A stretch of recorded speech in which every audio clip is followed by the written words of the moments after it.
All right, Fester, do you have some news for me? Are we going to be able to solve, well, I don't know if it's really a mystery. We're going to be able to fill in the blanks on a kind of a puzzling, head-scratching, curious kind of story from yesterday's program? I'm still working on it. Geez. Still working on it. Yes. So you made no contact is what That's you... absolutely not true at all. Oh, you made contact? I made an attempt at contact. But No. I asked, did you make contact? And you're kind of like hemming and hawing. And... No, hold on. Yeah? I made an effort toward contact, but if you think contact is defined by two-way communication, then you are. Well, that is not what I had. I asked, did you make contact? And because you hesitated, I said, well, obviously not. Oh, don't jump to conclusion. But no, I contacted the individual. I have not heard back yet. So, did you leave a voicemail on the individual's? The individuals did not have a voicemail at the company. Right. So the guy runs the company and doesn't have a voicemail. It's according to his switchboard, which is actually brilliant. Did you actually get to speak with a real person, or do you consider contact just like kind of yelling at a voicemail prompt voice? No, I consider contact yelling out of my car window just downtown. To passing motorists? I mean, I attempted to reach the guy through his social media channels, right? Which seems to be the most effective way to get a hold of people these days. Yeah. And I have not heard back yet. When you say through his social media channels, which channels might that be? Would that be Instagram, Twitter, or now X, or Facebook? Or did you find his MySpace account by any chance? I did. I found his MySpace account. Apparently, left a message on MySpace, huh? Back in the day, he was a big NSYNC fan. Yeah. No, I reached him through Facebook, where they have the instant messenger feature. And, tried to reach out to him. Why don't you call the company? Is there no live operator there? Or you couldn't just start, like, dialing extensions until somebody picked up? Listen. Also, keep in mind that yesterday was President's Day, so you might want to try again later today. Yeah. Maybe the place will be staffed. Maybe they, at this particular company, maybe they did have the day off. Folks, if you're trying to figure out what the hell we're talking about, we had just a really interesting story on yesterday's program, which was brought to my attention by a good friend of mine that actually lives on Davis Islands on Bahamas Circle, and that's where Derek Jeter lived. Jeter's house was what? Do you remember the address exactly? Something Bahamas Circle. Do you know the number of the address? I already said Bahamas Circle. So. Yeah, something Bahamas Circle. Could it be 58? 58 Bahamas Circle. Thank you very much. Okay, so I was just looking for affirmation, confirmation, and consternation from you. All right, so it was 58 Bahamas Circle, the house that Derek Jeter built, and then some rich dude bought the place, and now he's going to bulldoze the whole thing. Again, we brought you all the information first here on the MJ Morning Show because Real Estate Ventures That's our wheelhouse right here on the MJ Morning Show. So we are. Yes. So some rich dude is bought the property for like $23 million, whatever it was, and he's just knocking the whole damn thing down. But and this is not new news. This is old news. Old news. It's the opposite of breaking news. It's the opposite of this. Okay? So that is not new. What is new is my buddy that lives on Bahama Circle on Davis Islands sent me an excerpt from Tampa Bay Magazine, and they did a whole write-up on this builder named Casey Ellison and Ellison Construction, and he's got a lot of impressive projects in the Tampa Bay area, but one of his latest projects is going to build the new house that's going to sit where Derek Jeter's old house sits right now. But in the article, it talks about the place is going to be, and we imagine it's after they gut the structure before they maybe totally knock it down, it's going to be used for an FBI training ground for like hostage negotiation and rescue. So there's going to be like hostage rescue operations that are going to be done in this building. And I'm just fat, and it's kind of like dropped in at the very end of this long article in Tampa Bay Magazine. So I'm like, what? My friend sends me this text that it's like WTF ? And then he circled the line in Tampa Bay Magazine. It's in the latest issue about the Jeter house before it's knocked down, that it's going to be used for an FBI training exercise or exercises for hostage negotiation and rescue in the middle of this residential neighborhood. I mean, is that going to include like all kinds of, gunfire and like flashbang grenades? So the neighbors are like, huh? So this Ellison dude is behind the new construction whenever they do raise the old Jeter house and build the new place. So we tried to get a hold of him yesterday. It's like, can you please clarify this whole FBI thing? And I sicked Fester on the situation. I said, hey, Fester, do me a favor. Track this guy down. Track this dude down and see if we can get him on the air. I just want to talk to him. I'm scrolling now to the article. It's near the very end of the article. And hang on, I got it here somewhere. Here we go. So it's like it's second to last paragraph. Like it's an afterthought almost. Yeah. It's just like jammed in there. It's like if you didn't read the whole article to the very, you'd miss this. And this is the craziest point of the article. While the previous home will stand no more, Derek Jeter's home, its individual elements won't be wasted and, in fact, will serve a new purpose. Extracted concrete will contribute to the creation of riprap, serving coastal restoration purposes on Davis Islands. Cabinets, furniture, lighting, plumbing fixtures, and other items will be sold to generate funds for Habitat for Humanity. Lastly, the home will serve as a unique purpose as a training ground for FBI hostage simulations and exercises. And it's like, what? So I had a guy hit me yesterday after the show. Did a guy hit you? Hit me on a... Hit your car? No. Hit me. Like, hey, I'll hit you back. Hold on, you mean hit you up? Hit me up. Yeah, but I say hit me. A guy hit me means that he took out a tooth or something. Somebody rammed you on the road or somebody just slapped you silly in Publix. Yeah, that's the literal term. But like I say, if I'm like, hey, Fester, I'll hit you later. That's what you say. Like, I'll hit you, MJ, later today. So this guy hit me later yesterday afternoon after the show and said that that's not uncommon to have big houses like that where they do their practice in. I mean, if I was going to demo my house, could I just light it on fire as a fire department training event? Exactly. Anyway, so I've asked Fester to track down this builder, this Casey Ellison. I want to get him on, and I want to get some more detail. So are they going to gut the place? Are the windows going to be out? Or the doors? Is the place going to be gutted? All the cabinets? And then they're going to let the FBI roll in there? And then how long is the FBI get? Is this like just a one-day exercise? Are they going to use this for a couple of months?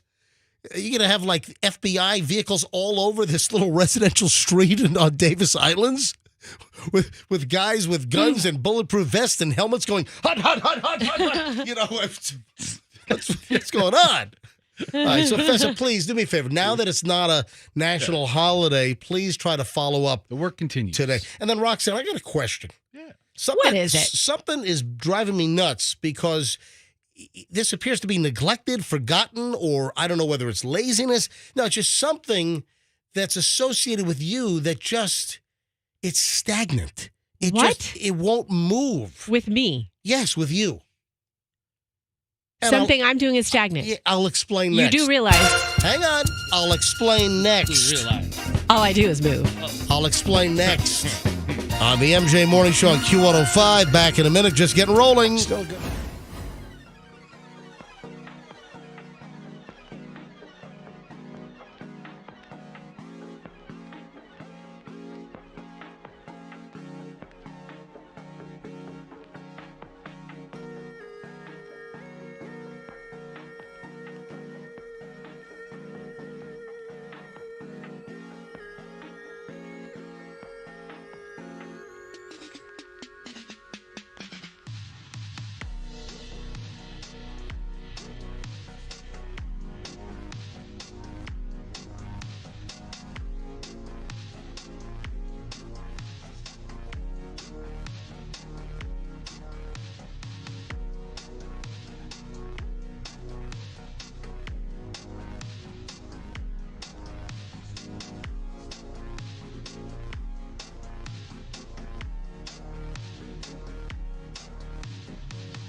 6:21 here on a Tuesday morning. If you did have yesterday off, you lazy sack of crap. No, I'm kidding. Hopefully you enjoyed your President's Day. We were here. No, we didn't take an easy day off. I mean, I just took 2 weeks off and went to Indonesia and then a week later, I'm going to take a Monday off? Yeah, but the people who didn't go to Indonesia needed a day off yesterday. Like, who would that be? Everybody who didn't take a 2-week trip to Indonesia. Fester was out for 2 weeks. Yeah, but Froggy was out for 2 weeks. I didn't go to the Indian River, much less Indonesia. Yeah. I know that you continue to do your midday I continue to do my middays and digital and all the other fun things. Yeah, fantastic. Well, listen, that's a negotiation issue with you and the company. I can't control that. So, listener Kevin G and we have a running total of how many days in a row you're going to say Indonesia. So it's up to 7. It's up to 5 days last week. But it's 2 this week. It's part of the story, though. No. Yeah, but yesterday was President's Day, and I didn't take it off. We were virtually the only ones in this building yesterday. It was a ghost town. We came in and did it. Interestingly, school-wise, most of the local schools were out yesterday, except Hillsborough County was in. So I feel like I made the right decision. Yeah. I've always kind of operated on, if Hillsborough County's out, I'm out. Well, not always. That's not true. Don't That's not lie. true. I mean, we all work during Dr. King Day. Yeah. That's not your rule. No, not at all. We work other days that schools take off. It's okay. Oh, Andrew's reminding me that actually Hillsborough County was out on Friday. On Friday. That's right. 6:23 at the MJ Morning Show. I'm really bothered by this terrible story. Those missing boaters out in the Gulf. Have you followed this? And now the Coast Guard has called off the search. It's just, as a scuba diver, and I've been in some very remote spots, in places miles and miles and miles away from land where you can't see any land at all.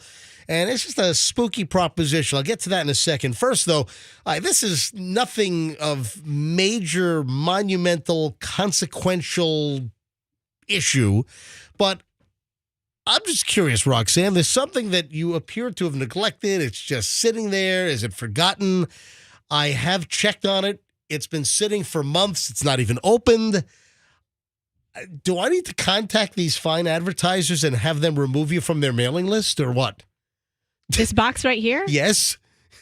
It's actually a sturdy box that sometimes if I do my digital calls, which these meetings that I have to be a part of that you don't have to be a part of, when I do those, sometimes I prop my computer up. You were sent this box of obviously promotional material. Yeah, but I didn't even receive it until after the event took place. Roxanne, that's the problem. Roxanne, it's been sitting there for since before Christmas. Yes, so it was sitting there. I got it during Christmas, and then as soon as I got it, No. You didn't get it. No. We can't both talk at the same time.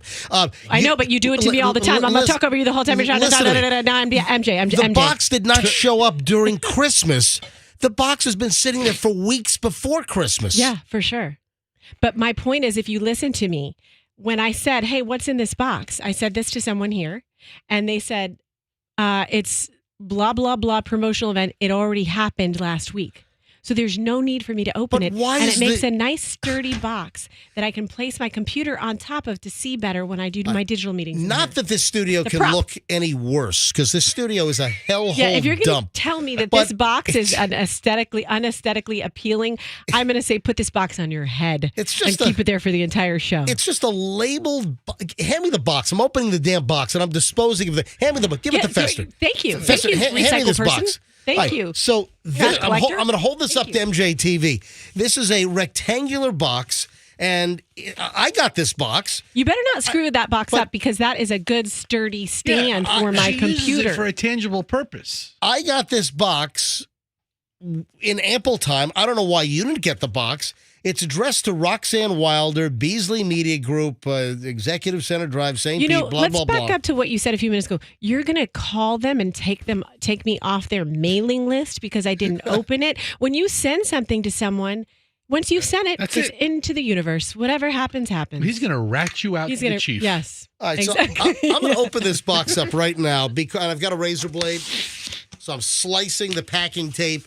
And a lot of razor blades at radio stations. Right, and this is actually from the Seminole Hard Rock. Yes, so it is. This came from the Seminole Hard Rock PR department, and you're invited. Seminole Hard Rock Hotel and Casino, Tampa. You're invited. Are you ready to play? This is like this is a nice box. I mean, look at this thing. Keep it. You can keep it. Look at this. Are you ready to play? And are you ready to play Hard Rock? Is this when roulette? Craps, roulette, and sports betting ceremony, Friday, December 8th, 11 a.m. So you were invited. Do you realize that all the people that showed up to this event got like a free nice gift, like all the media that was invited? MJ, I think that's wonderful. Yeah. I would have loved to have gone, but that wasn't December 8th. I didn't even receive that box until the second week of December.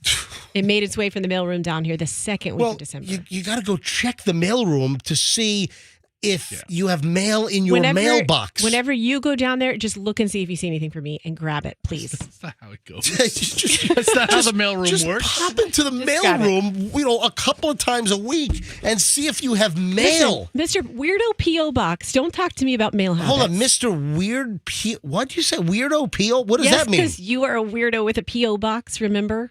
No, I'm a smart person with a P.O. box. I don't have a mailbox at my house because of mail theft. I don't want bank statements. I don't want brokerage statements. I don't want personal business and social security numbers. I don't want all kinds of crap being mailed to me that's sitting in a mailbox on my street where anyone can drive by. And of late, I ditched my whole mailbox over 20 years ago. I ditched my home mailbox and we went to a P.O. box for safety. So my mail goes to a P.O. box so it doesn't give a mail thief that cruises a neighborhood the opportunity to rip off my mail. And as a matter of fact, it has started again in South Tampa. In the last couple of months, there has been a rash of mail theft in the West Shore area. I've had numerous neighbors on my street that have had their mail ripped off. And, the neighbors are all group texting. It's like, hey, if you had your mail ripped off, I'm like, well, folks, if you notice, I don't have a mailbox in front of my house because of this very reason. I have all of our mail delivered to a post office box. Well, when's the last time you checked that post office box? Because I just got a text from Seminole Hard Rock. They sent you an invitation, and you didn't respond, and you missed a big event, and they had a really big gift they gave everybody. You missed out. No, that's completely false and erroneous because they don't send stuff to my home address or my P.O. box. Well, if you checked it, you'd know. No, they sent. I check my P.O. box 2 to 3 times a week. He's there all the time. And they don't send stuff to my personal address. They send stuff to the radio station. He's at the post office so often they think he works there. Right. Here's your box because, you know what? This box being used as a piece of furniture actually looks nicer than the real studio furniture. Thank you. That was installed by CBS Radio in 2006. Well, back over. Yeah. You thought this was the stagnant item in the room. I think it's the classiest looking brown cardboard box. So decor. Used as like an end table. That's what it is. It's a brown cardboard box end table in front of Roxanne. Yeah. Real class. Is what it is. All right, 6:30 at the MJ Morning Show. Yeah, I want to get into this later on. I just feel so bad for the families of these missing boaters. The U.S. Coast Guard has suspended the search for these missing boaters. There are 4 missing boaters out of Sarasota County. They went boating on Saturday morning, and they have not been seen since. It was a 1995 23-foot sport craft, white boat, and they are missing 4. I mean, that's just so, gives me just a chill down my spine. I don't know if they had all the proper safety equipment. I don't know if they had an EPIRB. Probably not because there were no signals, but I feel so bad for the families of these missing boaters, and the Coast Guard has now suspended the search. We'll probably get into this a little bit later on. 6:31 at the MJ Morning Show. Let's jump into, I got a great pile of early morons in the news. Awesome early imbeciles, morons in the news next on the MJ Morning Show here on Q105. Oh, and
All right, I'm listening. All right, so come on, this is a little word twister teaser here. Guy stole 11 vehicles. He needed a. Let me give you the details. A 23-year-old man has been arrested late last week. This happened in southern Arizona. He stole 11 vehicles because he needed a ride. Now, are you able to Sherlock this thing together or what? Come on. Help me out here. He had 11 trips? Was it 11 separate vehicles? Was it 11 vehicles in a row and he made it across country? Not bought gas one time? Was it a baker's dozen? No, that's 13. That's 13. You're Going the wrong way. Wrong way. Yeah. What's the riddle? Come on. It's very. Think about it. Think about it. 11 cars. Should I open the phones on this? You know what? I will. Did he go to 7-Eleven? Yeah, that's what I'm thinking. For the early listeners, can you put this riddle together? 23-year-old guy needed a ride, so he ends up stealing 11 vehicles.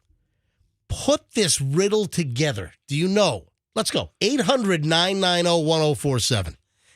800-990-1047. Did he steal an entire funeral procession? I mean, 11 vehicles. I'm trying to think. I don't know. Let's go. The early crowd is very astute. Whenever I've got something interesting, and we've garnered and gathered a ton of information from early MJ. Come on, Feston, think about it. 11 vehicles. 23-year-old guy needed a ride, so he stole 11 vehicles. And you asked, well, did he steal 11 different vehicles and then ditch them and then, hopped it? And I said, no, I gave you the big old fat buzzer on it. All right, let's go to phones. Is the word vehicle a trick? Is it like no? Cars, 11 cars? Guy stole 11 vehicles.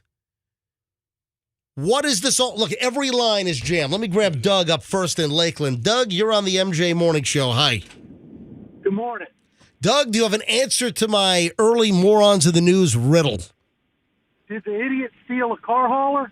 Yes, he did! Well, of course I thought about that. Well, why didn't you say it? I don't know, because I thought the number 11 was something magical. Look at that, right off the bat. First caller, every line. Angela, everyone's dropped off now because they just heard Doug get the right answer. Doug, good guess. But, and all the lines are still ringing. All right, we have the answer. Doug, you're 100% right. The dude stole a car carrier with 10 brand new C8 Corvettes on it. You're wrapped in the white plastic and everything. That's the one to steal, man. the guy's 23-year-old. Hey, Doug, good job, buddy.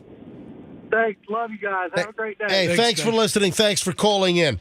23-year-old guy was arrested late last week, Southern Arizona, stole a truck hauling over $1 million worth of vehicles. Oh, sure. The Cochise County Sheriff's Office said the incident began in the Wilcox Loves truck stop after Isaiah Walker approached a driver about their truckload.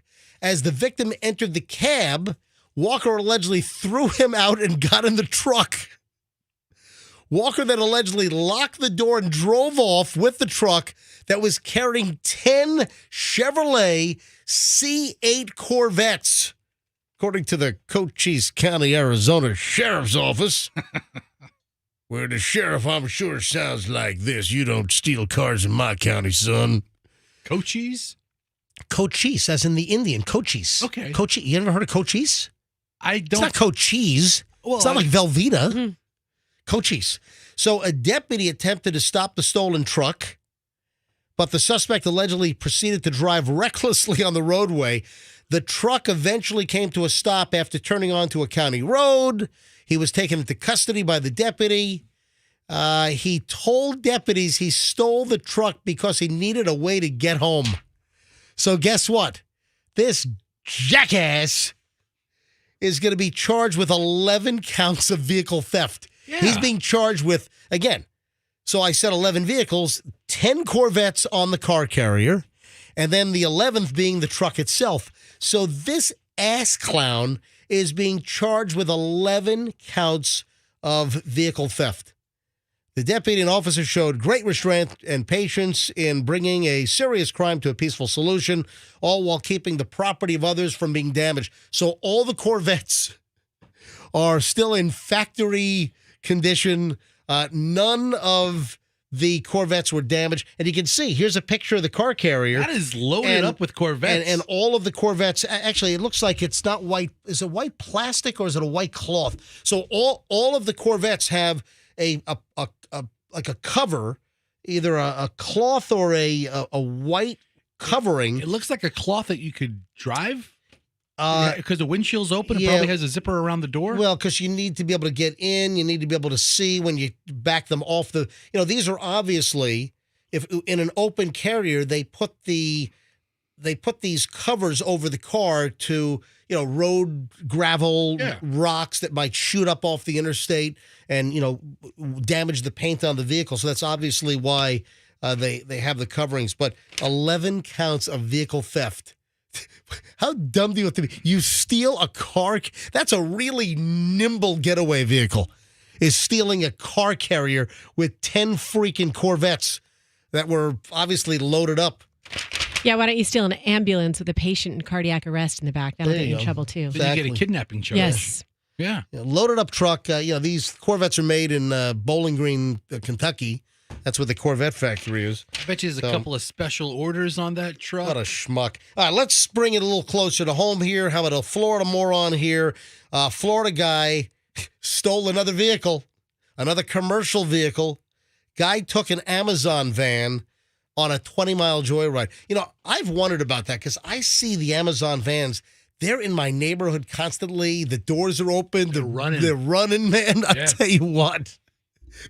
If you're a car thief, the Amazon Prime delivery vans, man, I hate to give any ideas here to car thieves. Any decent car thief has already thought of this. You're not giving him a bright idea, but all over, every time in my neighborhood, my neighbor gets stuff like, it seems daily, and they just leave the van running. Yeah, this is out of Volusia County. Florida guy found himself arrested. He's behind bars, stole an Amazon delivery van from a driver in Ormond Beach, took it for a joyride.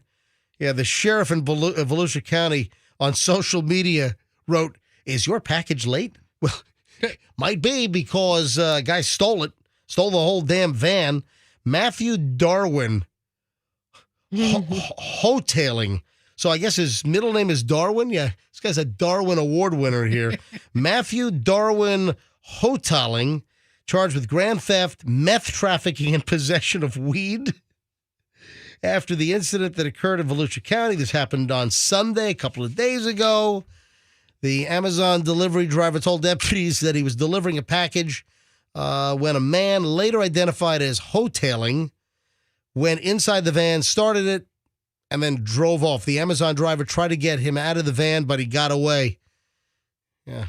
Amazon manager contacted deputies because he was able to track the vehicle and watch the surveillance footage from inside, which showed him reportedly nodding off while driving. So they have, well, I didn't know this. Amazon, I know that these companies have like GPS tracking. They probably have cameras on the driver. Hold on. Yeah. I just said that. Yeah. I didn't know that. This says Amazon has the ability, like dispatch and the managers, they can actually turn a camera on inside the Amazon delivery van and look at the driver while he's driving the vehicle. Couple things. Number one, I can't get past the name hoteling.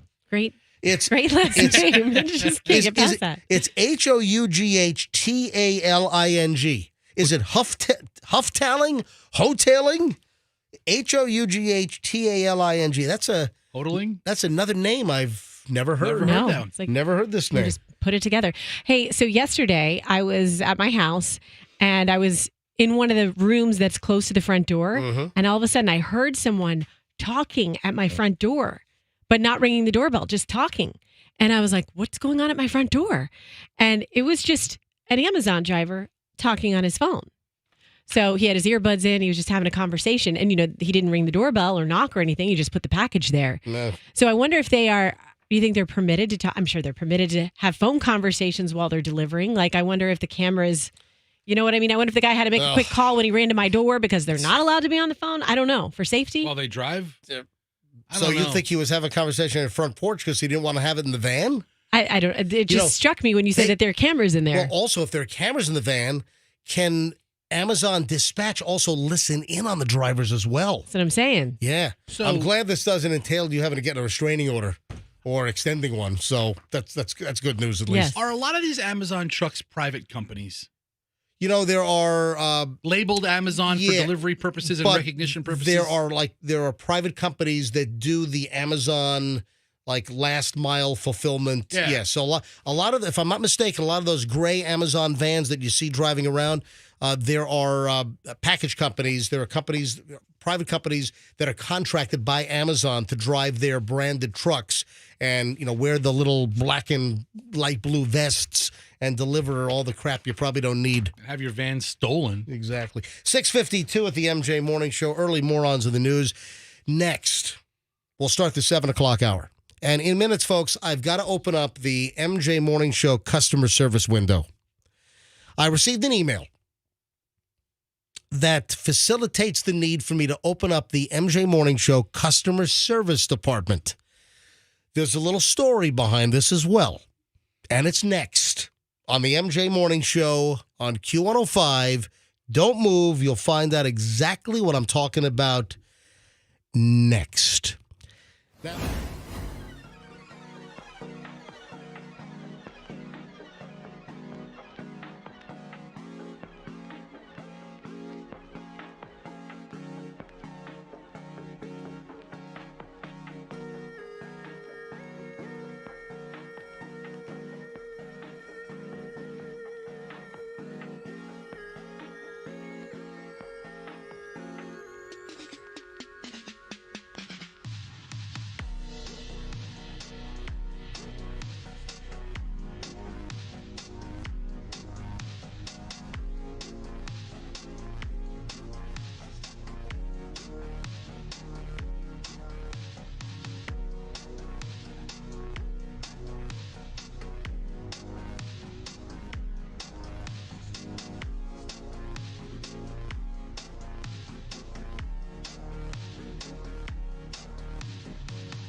is 7 o'clock. Well, actually, technically now 7:01, being at the MJ Morning Show on Q105. Welcome. The 7 o'clock hour is here, which, of course, includes, in about 24 minutes or so, the launch of an hour and 20 minutes of nonstop MJ. We do it every single morning. So around 7:25, we start an hour and 20 minutes of nonstop MJ content. No commercials, no music. An hour and 20 minutes of nonstop, high-quality entertainment content here on the MJ Morning Show. Hour and 20 minutes. I love how you have to say high quality. Well, it is. I know, but it's like it's a meat product. Or it's of the high. It's USDA certified, approved. All right, this is USDA prime material. This is not choice. This is USDA prime, which makes up about 2% of all beef out there. That's right. So that of all content out there. All right, so I've got to open up the MJ Morning Show customer service department early this morning because I got an email from Brandon. And this is a great story. This is going to give me the opportunity just to, well, tell a little story. So Brandon writes me and says, "Hi, MJ. I was wondering if you could help me." When I see something like that, immediately I say to myself, I have the opportunity to help an MJ Morning Show listener? Absolutely. So you've got my attention. "Hi, MJ. I'm wondering if you could help me. On Tuesdays and Thursdays, I wake my girls, ages 5 and 9, up and take them to school. I wake them up singing the Little Radio Genius Climb Into Your Head song. The song is then stuck in all of our heads all morning long. My girls want to hear the original song. Is there a place that I can find it somewhere online? Signed, Brandon. Yeah. Well, first of all, I probably should make sure that Brandon's listening right now before I go through this whole exercise. Hang on, let me give him a call. 727-460. I mean, if he wakes his girls up on Tuesdays and Thursdays, today's Tuesday. That's why I waited until Tuesday. Hey, Andrew, pick up Hot 1 and see if Brandon picks up and tell him I'd like to speak to him live. Hopefully, Brandon's listening to the show right now. This has to be about the time you get kids up for school, I would imagine, right? Well, my kids are up. I sent him a note back, and I said, Brandon, I will deal with this at 7 a.m. on Tuesday morning. And he wrote me back. He said, oh, great. Up, and there he is. He's on hold. Brandon, welcome to the MJ Morning Show Customer Service Department. At this point, how happy are you at the response? If you were in a one-word survey, if you were asked to hire the last customer service agent that you spoke to, would you for your company, yes or no? MJ, I would give you a 10, 100%. Thank you, Brandon. And I knew I'd get a response back too, which was, exciting for us. Excellent. So are you listening right now? Yeah, we were listening on the podcast. So. Oh, awesome. Well, you have the little Radio Genius song stuck in your head. So when you wake your girls up, they're 5 and 9. When you wake them up, you sing a little Radio Genius climbed in you, whatever it is. You sing that to them?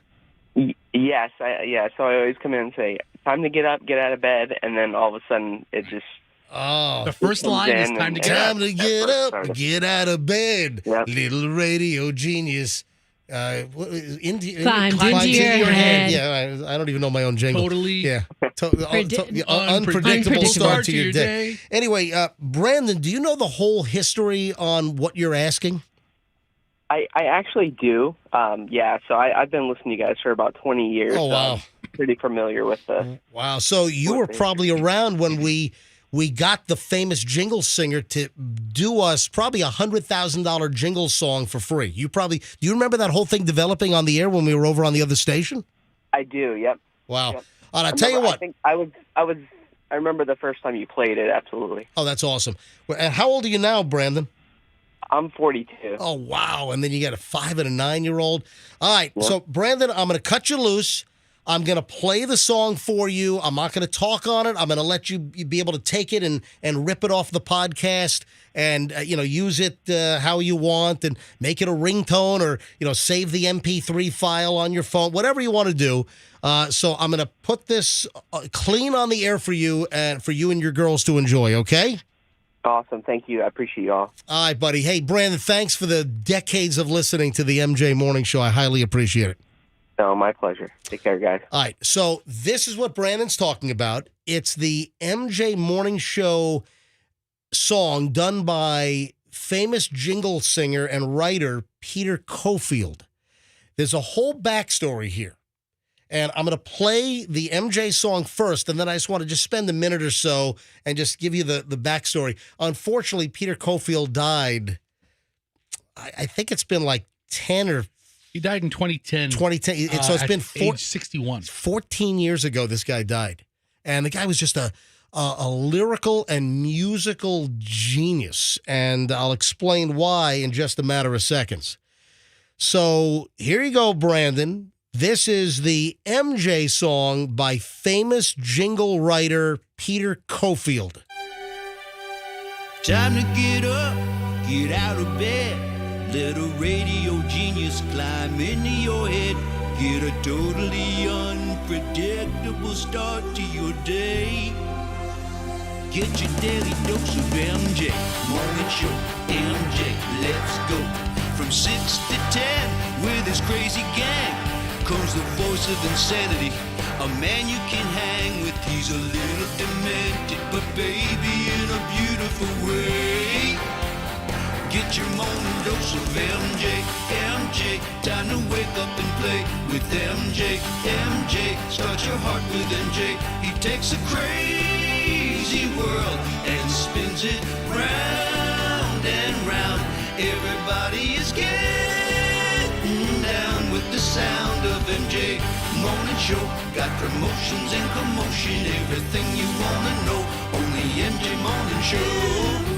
MJ, time to get the party started. Getting ready, let's go to the MJ Morning Show. Go.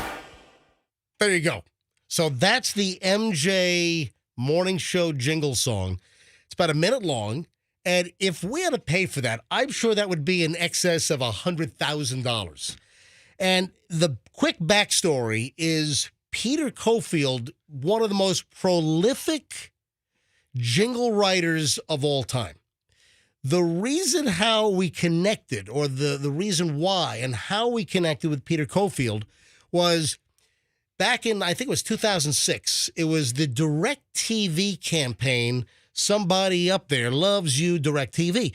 And they were running these commercials on TV and radio, and the jingle was just pervasive. I just loved that. It's kind of like the current Hard Rock commercial, which Chloe can't stop singing that. You know the Hard Rock commercial? Legal in Florida? Legal in Florida. I love that commercial. Yeah. Oh, yeah. I mean, it's brilliant. I, in fact, actually reached out to the director of that commercial to find out who wrote that jingle. It turned out that he and his team wrote the jingle. That's a whole other story. So now I'm in communication with the director who did, and the guy's well known as well. He's done music videos. The guy's, that's cool. Yeah, really interesting story. That's a whole different story on the Hard Rock campaign, which is really a brilliant. You talk about an earbug, getting a jingle in your head. The latest Hard Rock campaign for legal in Florida for sports betting, I mean, totally fulfills, the earbug. They absolutely nailed it. So back over to DirecTV, 2006, we're doing the MJ Morning Show on the other station, and I'm like, Fester, this DirecTV commercial, I can't get it out of my head. We need to find out who wrote this jingle. Somebody up there loves you. You are programmed for greatness. You get so many games. Happy husbands and children, a happier wife. Over 200 channels. What a wonderful life. Oh, somebody up there loves you. Somebody knows what you want to see. Someone who knows how to give you the best on TV. Somebody up there loves you. DirecTV. All right, so that's the DirecTV jingle. And if you notice, that's the same voice as the MJ guy. Time to get up, get out. Right, so Peter Cofield, he wrote jingles and sang some of them, but for the most part, he wrote them and others sang them. But the DirecTV jingle, he sang. So I love that jingle. Somebody up there loves you. I couldn't get it out of my head. So Fester tracks down the agency that did all the DirecTV advertising. Right. Then you were told that it was Peter Cofield, a company called Tuesday Productions in Manhattan. Well, at first it confused the hell out of him because nobody's ever called and asked, hey, who sings your commercials? And I eventually got a hold of Peter's company and then left him a message. Right. And he calls me super skeptical, right? Because all of his jingles, he's never been hunted down. Hey, who wrote this jingle? And then you told him the story that you worked for this crazy maniac named MJ, and he's obsessed with your DirecTV jingle.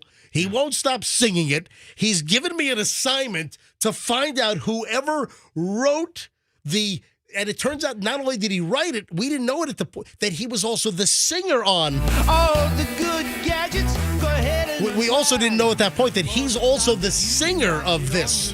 Time, baby. Somebody up there loves you. Somebody's got their eye on the ball. Someone who keeps you excited, most definitely. Somebody up there loves you. DirecTV. How long is that whole? It's like a whole song. Yeah, that's the minute version. Okay. Yeah, so and I've had that in my archives. I've saved that, obviously, when this story comes up. So Fester tracks him down, and we had him on the air, and I'm like, just heaping praise on him. Dude, what an amazing jingle. And then he lays on us, hey, I've written some other jingles. I'm like, okay, what other jingles have you written? Yeah. And it turns out he wrote this. Irrepressibly lovable, unsurpassably quotable, and intimately soulful. You got the right one, baby.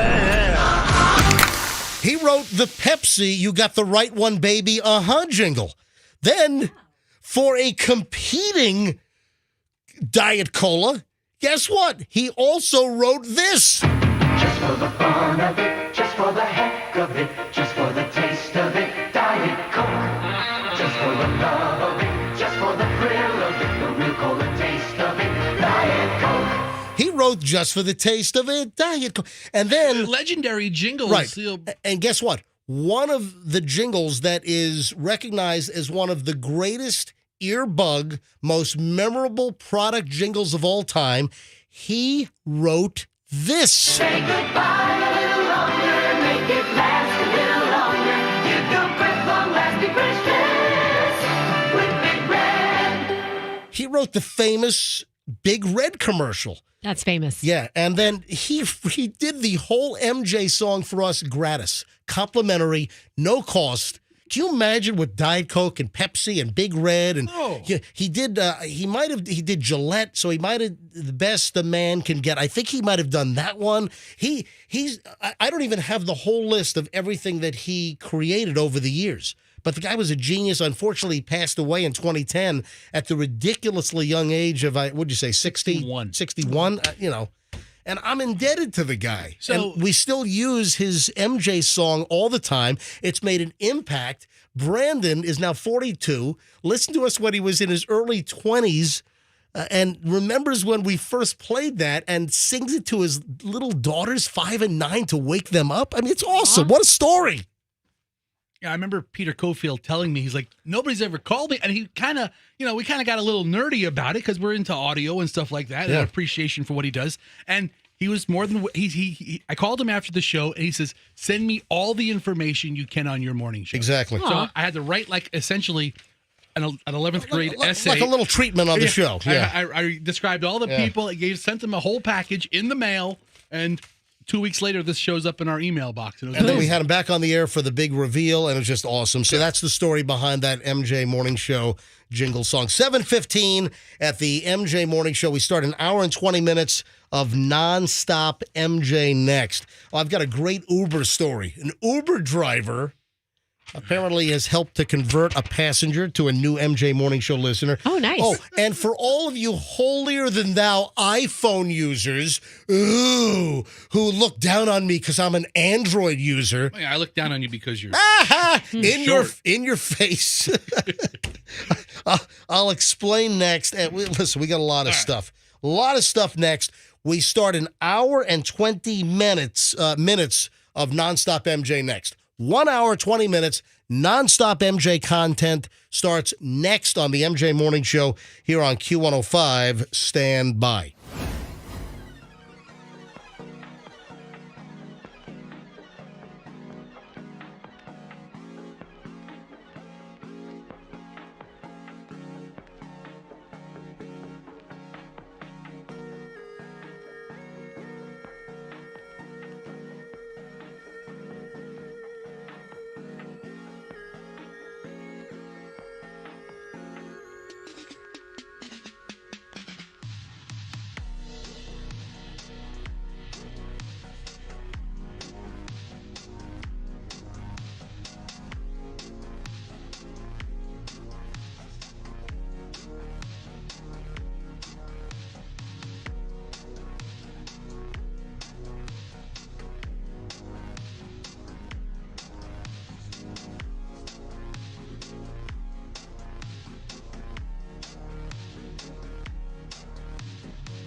7, an hour and 20 minutes of nonstop MJ starts. Boom. Right now.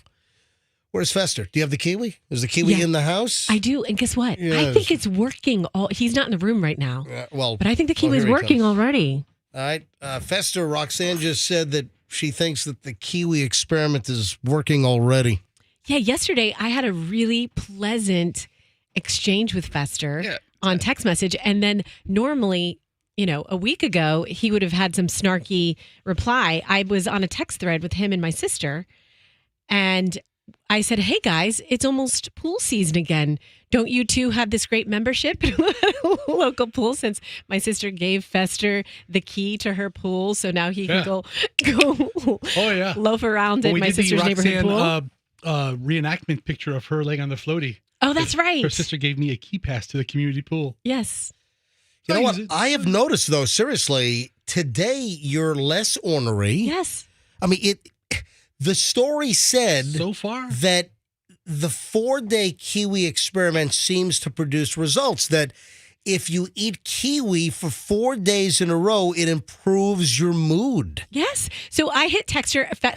I texted Fester and said, Roxanne, slow down. All right. Take a deep breath. Well, yes, you get it. You only have a short amount of time to get words in around here. That's a good point. So I texted Fester and I said, we should get the families together and go to the pool once it's pool season again. And the old Fester would have hit me back and said, I spend enough time with you at work, or, something funnier than that. But he was like, yeah, we should. That sounds fun. I was like, who is this? I don't recognize this person. This jovial, large, manatee-like man with a very hairy back. I don't recognize this man anymore. Oh, well. And it's only day one of the Kiwi experiment. Oh, you've already started. I got to. Fester is already eating Kiwi number 2. Again, there was a story that I saw like a week ago, and it was some research study that scientists have found that if you eat Kiwi for just 4 days, that it can improve your mental health, your affability, just improve your attitude. So Fester is already munching down on the second Kiwi here on day 2.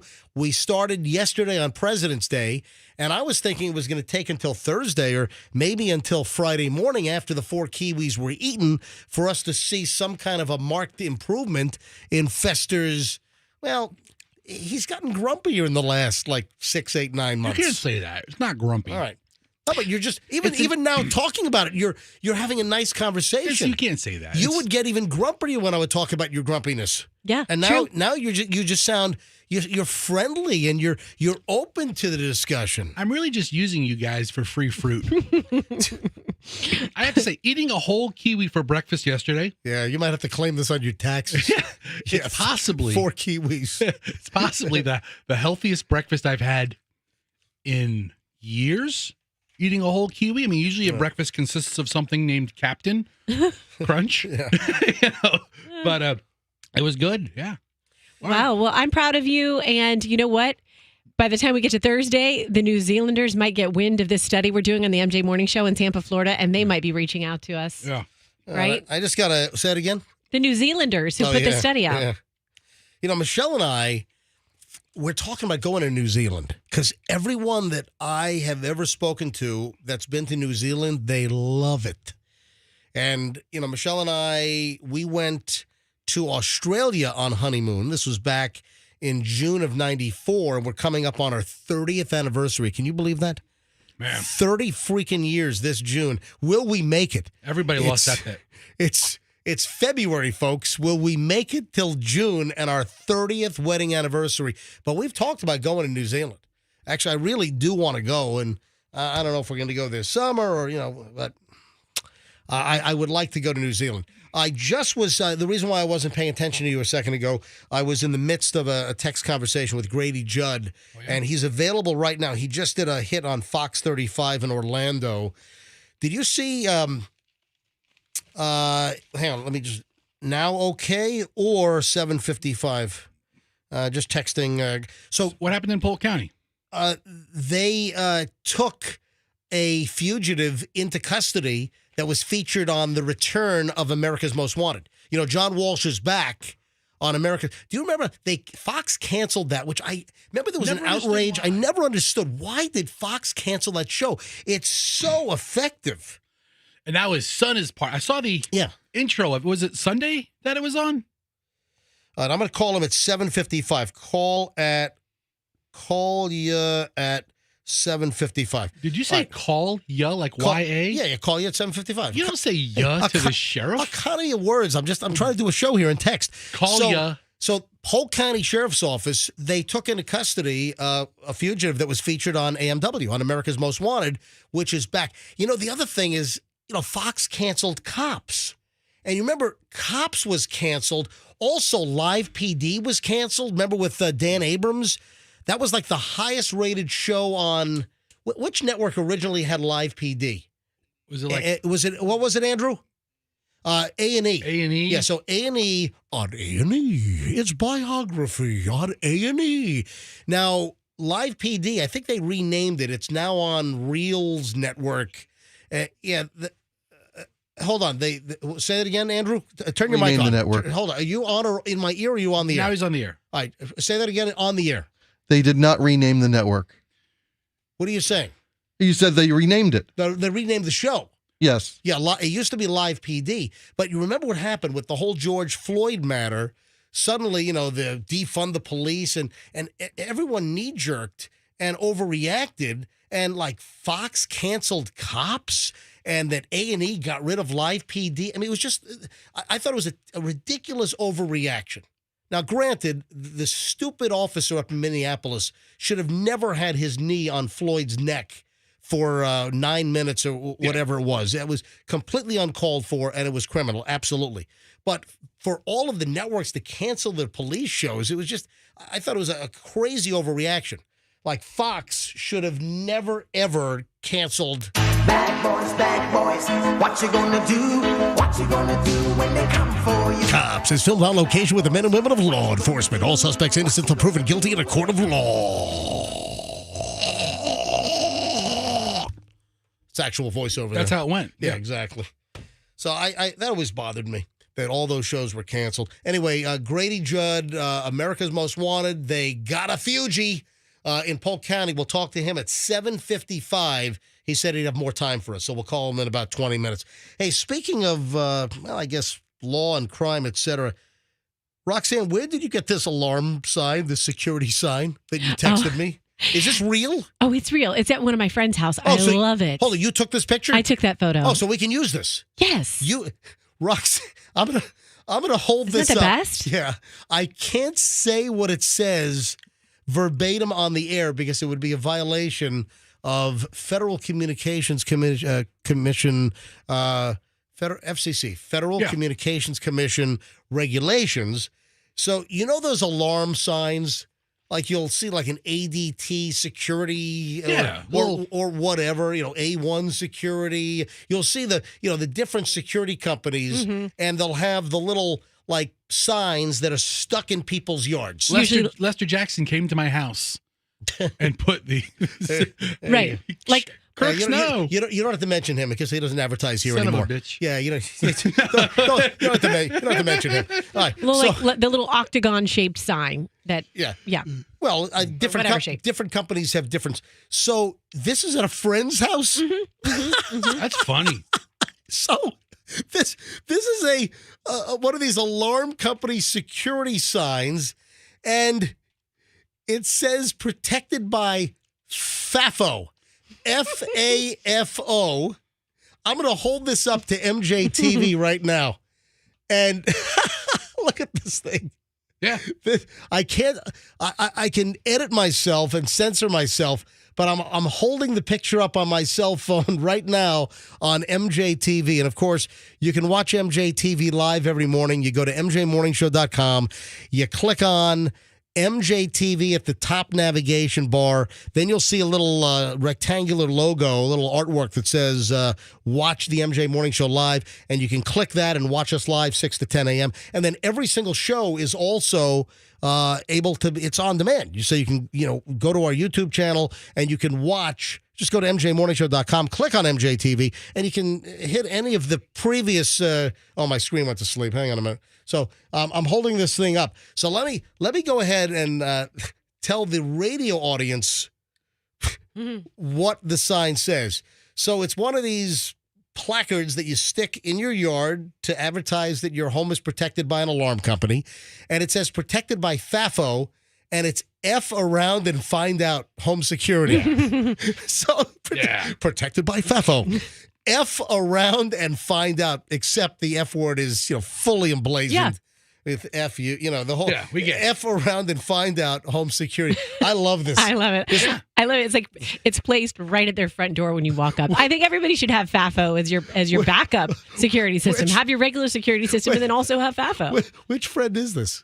Of course it's Kettle. Oh, will you stop it with the Kettle is like so foul mouth. Is this a friend of yours? No, it's my friend. It's my longtime friend. Yeah. Kettle.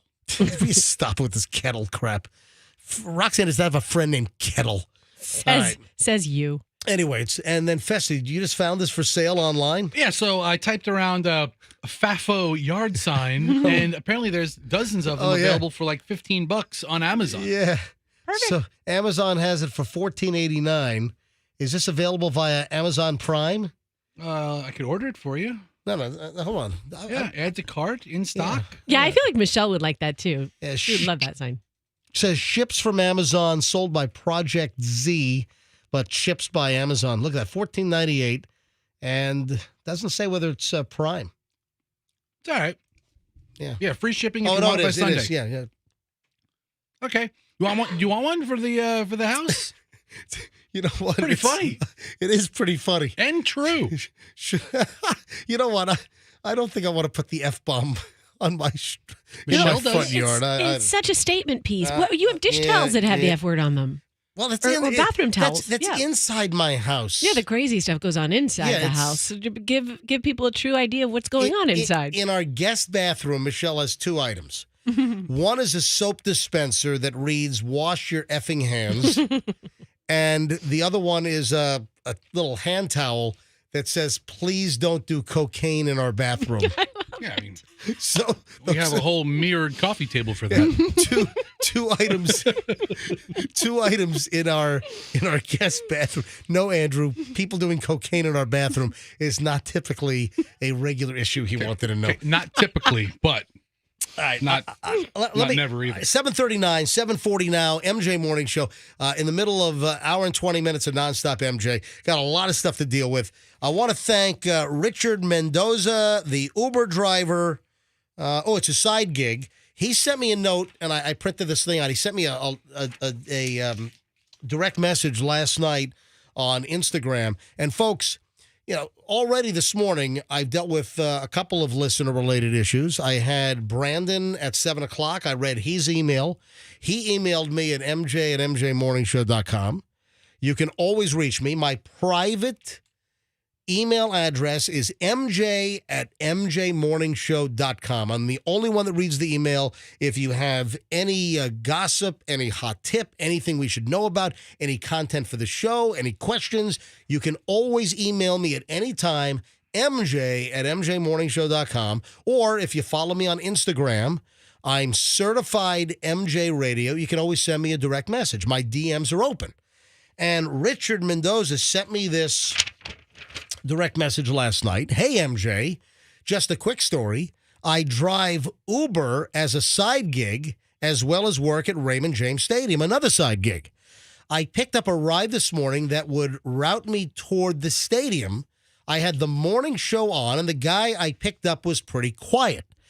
As we drove, I told him the conversation you all were having in regard to the McDonald's lawsuit, which started a small conversation that kind of came and went.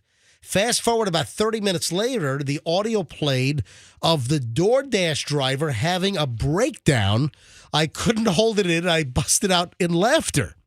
At that moment, the passenger realized that it was okay to laugh. He, too, busted out in laughter. That opened up the remainder of the ride in just laughter from the show. Needless to say, I told him as he left that we were listening to the MJ Morning Show on Q105. I think we sold him as a new listener.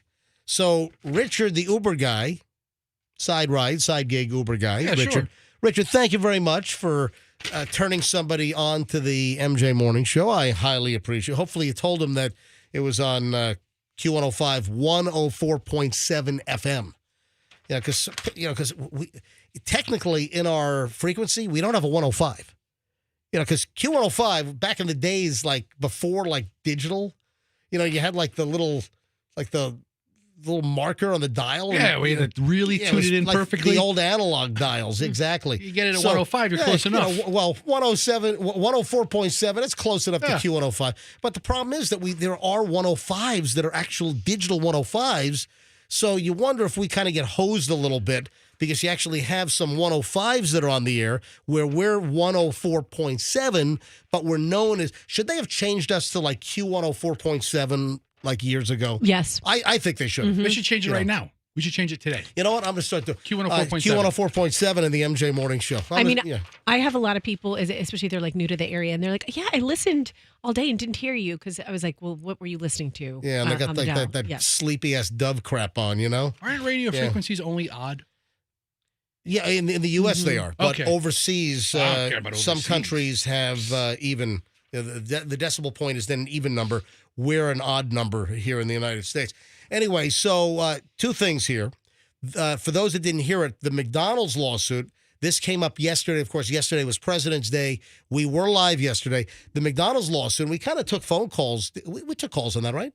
About whose fault it was? The McDonald's thing. What percentage of blame for the guy with the cheese allergy? A guy up in New York, just outside of the city in Rockland County, he's suing McDonald's because he placed an Uber Eats or a DoorDash delivery, and he said no cheese. And it turns out he's deathly allergic to dairy and cheese, and he didn't double-check the burger. And he bit into the Big Mac. It had cheese on it when he requested no cheese in the order, and he goes into anaphylactic shock. He had to get rushed to the hospital. They're jamming him with epinephrine. They're jamming him with Benadryl and all kinds of crap and Viagra, I think. And, well, maybe not that. But, they revive the guy, and they suing because I said no cheese. And I said, listen, I believe I said yesterday that, is there some culpability on McDonald's part? Yes. But ultimately, if you're that deathly allergic to a slice of freaking cheese, you better really just take the thing apart and make sure there's no damn cheese on your Big Mac, okay?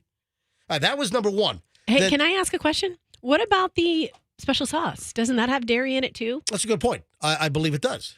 Two all-beef patties, special sauce, lettuce, cheese, pickles, onions on a sesame seed. No, it has as mayonnaise as the base. Isn't that dairy? Well, mayonnaise has it's eggs. Yeah, eggs are dairy. No, it's in the dairy section, but it's not a milk product, right? No, right. I don't know. I mean, I just feel like there could be something that could aggravate look. Any sauce has the potential, could have a cheese in it, has the potential to aggravate a lactose intolerant person. And then the other thing that they were laughing about was the delivery driver meltdown of this woman up in Massachusetts. And I've since been flooded with emails and people telling me that the lady, the Uber Eats driver who melted down after getting into a little fender bender, I had a ton of people, after we played this yesterday, people contacted me and said, oh, this lady's famous. She's on TikTok and YouTube, and she has all kinds of problems with police that are recorded on body cams, and then somebody requests the body cams. It's almost like she's in cahoots. But this is the audio that they were laughing at in the Uber yesterday, is this woman is delivering food. She's at a red light. The light turns green, and she sees the green light and just hits the accelerator and goes, but didn't see that the car in front had not gone yet. So she rams into the car in front. She dents up her hood. It's, it's a fender bender. There's no, and this woman freaks out. The cops show up. It's up in Massachusetts, we believe. And the cops show up, and this was captured on body cam. I'm in front of my car is f***ed. My life is over! Her car is effed. My life is over! I mean, she's freaking out. Officer, I have to go! You can't leave yet. Don't leave! I'm in the middle of an order! I have food in my car! I have food in my car! So this whole thing's put on. No, we don't know that. It doesn't seem like it's put on. No. it's real, but apparently this lady's had multiple run-ins with the police, captured on the Axon body cams, and then made available, obviously, by a Freedom of Information Act request for the release of the body cam footage. I've got food in my car! I got it! This woman is going nuts because of a little fender bender. Now these cops they're pinning me to a corner. Ma'am, we're trying to gather information. She's like she's on the phone with somebody saying, they're pinning me to a corner. Now these cops they're pinning me to a corner. Ma'am, we're trying to gather information so we can get you out of here. Please get here, please. The cops are trying to arrest me. Kayla, we're not here to arrest you. And then there's one more. She's like, I can't fix this. I can't fix it. I'm so I can't fix this. I can't fix this. All right. Oh my God. This lady's a nut. Do you have insurance? I'm not giving you anything. All right, well, we'll just give her a citation for no proof of insurance. Okay, give me a citation. I don't care. That's fine. What am I getting a citation for? I already explained it to you. I'm not going to sit here and debate with you. Tell you what, those cops are being remarkably patient with this nut job. They really are. All right. So can you request body cam footage? Yes, it's hold on, listen, of any officer at any time? I or does it have to be an incident, or does it have to be a report based around it? I think you need to know of a particular incident. I can't get like footage of cops eating lunch. No, because the camera's always working, right? No. The camera is activated when you pull a gun. I believe it's activated. Okay. And then also when you get out of the car, the cops are, I believe when they approach a suspect, or if they're innocent, they turn the body cams on. So if they actually get out of the car to go to Taco Bus to get a quesadilla for lunch, I can't request that footage of like Officer Corporal Johnson. No. Oh yeah, like extra sour cream with that. Yeah, thanks, man. Okay, all right, I'm just asking. That you can't do. All right, moving along here on the MJ Morning Show. Roxanne, you think you saw a ghost in the building yesterday? I mean, I can't, if I was under oath, I would have to just say what I felt and saw. It was more of a feeling, but I did hear something kind of out of the corner of my eye. It was very dark around here yesterday. None of the lights were on in the hallway. Yeah, it was a holiday. It was very few people working yesterday. Maybe I saw two other people who aren't part of our show. And yeah, so as I always walk down this long, kind of eerie hallway when there are no lights on. The ridiculously narrow studio hallways where the studios were also ridiculously narrowly built. I'd like to go back in time and find whoever the CBS engineer was when CBS owned these radio stations. The CBS, company used to own a bunch of radio stations. They sold them off. Beasley got some stations. The bulk of the CBS stations went to Entercom, which then became Odyssey, and now they've entered bankruptcy. But I would like to find out whoever signed off on these studios being so small and narrow. I would like to take a bat and just bash their frontal lobe in. Yeah. Yes. Really do some cranial damage. I really would like to. Really? Anyway, so Roxanne, why is it that all the weird, like extraterrestrial or ethereal, what's the word I'm looking for? Supernatural. Yeah. Sure. Why does this only happen to you? I don't know. But I was walking down the hall. The first thing I noticed is I was kind of caught up in like, gosh, this building, it really smells like gerbils. Like it smells like we're in a big gerbil cage. And I got a good sense of that yesterday because nobody else was here to smell other people's body scents and perfumes. Hold on. You think that our building smells like gerbils? When you walk down that hallway, you can't tell all the time because it's a mixture of other people's body odors. You don't walk the offices. Some of the offices smell a lot like gerbils. Really? Wait a second. Wait a minute. I do not perceive that this building smells like people's body odors. Oh, you don't walk past someone and smell them? I do that all the time. You're sniffing people? No, but that's what pops into your nose is like someone's laundry detergent. Have you ever walked past somebody and then got a whiff of their aroma, whether it be pleasant or foul? It doesn't matter what kind of aroma. Yeah, like a perfume or a cologne. Yes. Yeah, that's what she's talking about. That's what I'm talking about. So there was nobody in the building. But it sounds like that you're super plugged into sniffing people. I'm not. I'm not going around sniffing you ever people. scratch them and sniff them like human scratch and sniff? No, but I do, like I said, I do have to refrain because Fester, for example, I know his laundry detergent well. I know the scent of his laundry detergent. Yep. And then sometimes I'll be, I'll meet a new person and I'll be like, hey, and then in my head I'll have this weird thought like, you smell like my coworker. And I was like, and I have to refrain. Roxanne, no, that sounds weird. Don't say that. Don't say that. But so yes, my sense of smell is active. So I didn't know there was nobody else in the hallway. There was no coffee being made, no Pat George food being made. There were no smells yesterday except the hallway. And it smells like a damp gerbil cage. Yeah. That's the... How do you know what a damp gerbil cage smells like? He knows. Who didn't have gerbils and guinea pigs and hamsters growing up? Hey, you've got young kids, and Fester, you have young kids as well, but this would more be in Roxanne's wheelhouse. I remember when I was a kid that scratch and sniff books were a big thing. Oh, I love those things. Are they still around? No, not that I'm aware of. Really? Wait a minute. No. Hold on.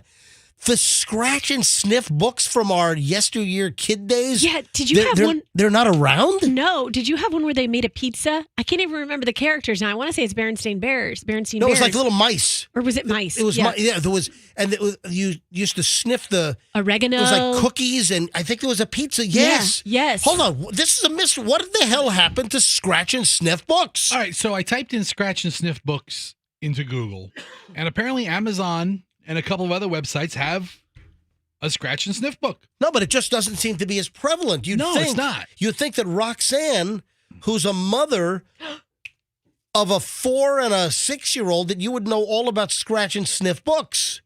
Well, I do not have any scratch and sniff books. I don't know why it's not as prevalent now, but I found it. But wait a minute. If you loved scratch and sniff books as a kid, why wouldn't you try to find scratch and sniff books for your young kids? Because I believe that the reason they aren't pushed out as much is maybe there was some deadly chemical in those scratch and sniff things that we were all snorting as kids. This is And irresponsible. maybe they found, I don't know, just a guess. I found Papa's Pizza. That's what it was. It was a Berenstain Bear sniffy book. It was a sniffy book. Yeah. That book was my favorite. You smell the oregano on one page and the garlic on another page. I think I'm going to get you that. Too bad your birthday's passed. I had numerous scratch and sniff books as a kid, and I love these things. And I haven't even thought about scratch and sniff books in decades until we just talked about Roxanne sniffing the employees in the building. It never really smelled like what it was supposed to smell like. It was on a just daily fragrant. basis. I just found Papa's Pizza on Amazon. I think I might have to buy it. What? It's $230. What? Yeah, it's like a it must be item. out of print. It must be. It must be out of print, and it's a rare used copy. It's a collector's copy. Yeah, it's from September of 1978. Yeah, it's a collector. This is the kind of thing you have to find like in a thrift store. Yeah, buy used, $230. Also, if the damn thing is 45 years old, is there still efficacy to the sniff? I doubt it. Does it still smell, or did it all wear off? Why don't they just make another one? I remember I was a little kid, and my dad had this amazing record collection. Because my dad's uncle owned a record company in New York called King Carroll Records. And it was a big, huge record store, like before Tower and all those. This is back in like the 50s, 60s, I think mid-70s. It was called King Carroll Records in New York City. And my dad's uncle, I guess technically my great uncle, owned this chain of record stores. And my dad always had amazing records. He had like the record promos and the record company, the DJ only copies that the record store got as well. And this is even before I was even thinking about, going into radio. I loved radio as a kid, but I remember I can go back to probably 1972, 73, 74, somewhere in that vicinity. My dad had an album from the group The Raspberries. And one of their albums had a sticker where you scratched it and it smelled like fresh raspberry. It was fantastic. And I used to go sniff that thing like 8 times a week. I used to sniff I used to go to his record collector. I knew exactly where it was. I'd pull it out and scratch it and sniff it. Used to love the damn thing. That's cool. Yeah. All right, let me get Grady Judd on the phone. Then we got to move on. We never did talk about what I saw, but that's okay. Well, you saw a ghost, you said, right? Yeah. So I walked past the 1010 hall. I'm taking in the gerbil scent. That's how we got off track. Yep. And I just walk past. I don't look. I never look because I don't like to stare into people's studios and bother them, even though I knew no one was there. But as I walk past, I hear click. I go, that's weird. Pat George isn't here. And I also felt that. So hold on. You heard like, oh, I know what you said. Yeah. You heard tapping on a keyboard. Yes. And there's no one in there, but you're hearing like somebody pecking on the computer keyboard, and there's no one in the damn studio. Right. And then I also felt, I heard it. And then I also felt like someone was sitting there to the point that I was like, I knew it wasn't Pat, but I was like, wait, is somebody else working in there? And I backed up and looked, and there was nothing there. Could it have been the gerbils?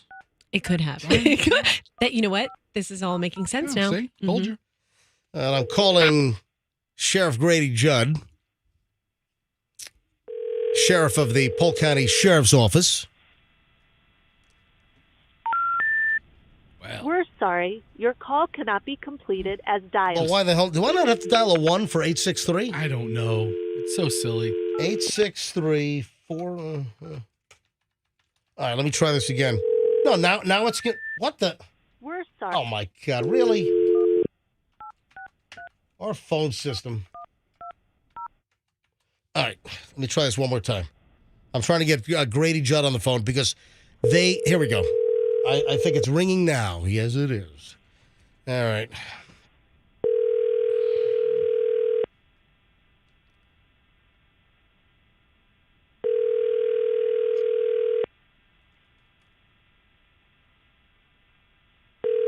Yeah, I'm trying to get the sheriff on. The call has been forwarded to voicemail. Maybe he's not available. Hang on a minute. Let me send him a text. The reason why I'm trying to call Grady Judd is he said buzz him around 7:55.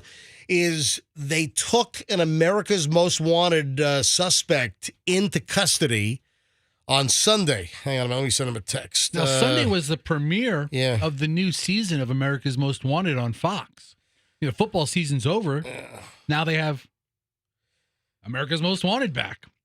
You know what? I called him on the studio line. He probably was looking for my cell number. All right, so I might have to just call him back here in a second. So I saw this from Fox 13, and it would make sense since America's Most Wanted is back on Fox. A man featured on Fox's America's Most Wanted has been captured after stepping foot inside Polk County.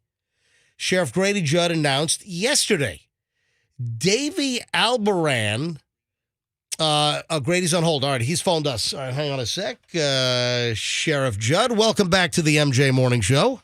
It's Grady Judd in the flesh. Glad to talk to you, MJ. Thank you, Sheriff. All right, so David Albaran, who had a warrant for his arrest in Osceola County for sexual battery on a child under 12 and lewd conduct with a child under 12, which is just grotesque beyond words, was taken into custody in Lakeland on Sunday night. Sheriff, pick it up from there.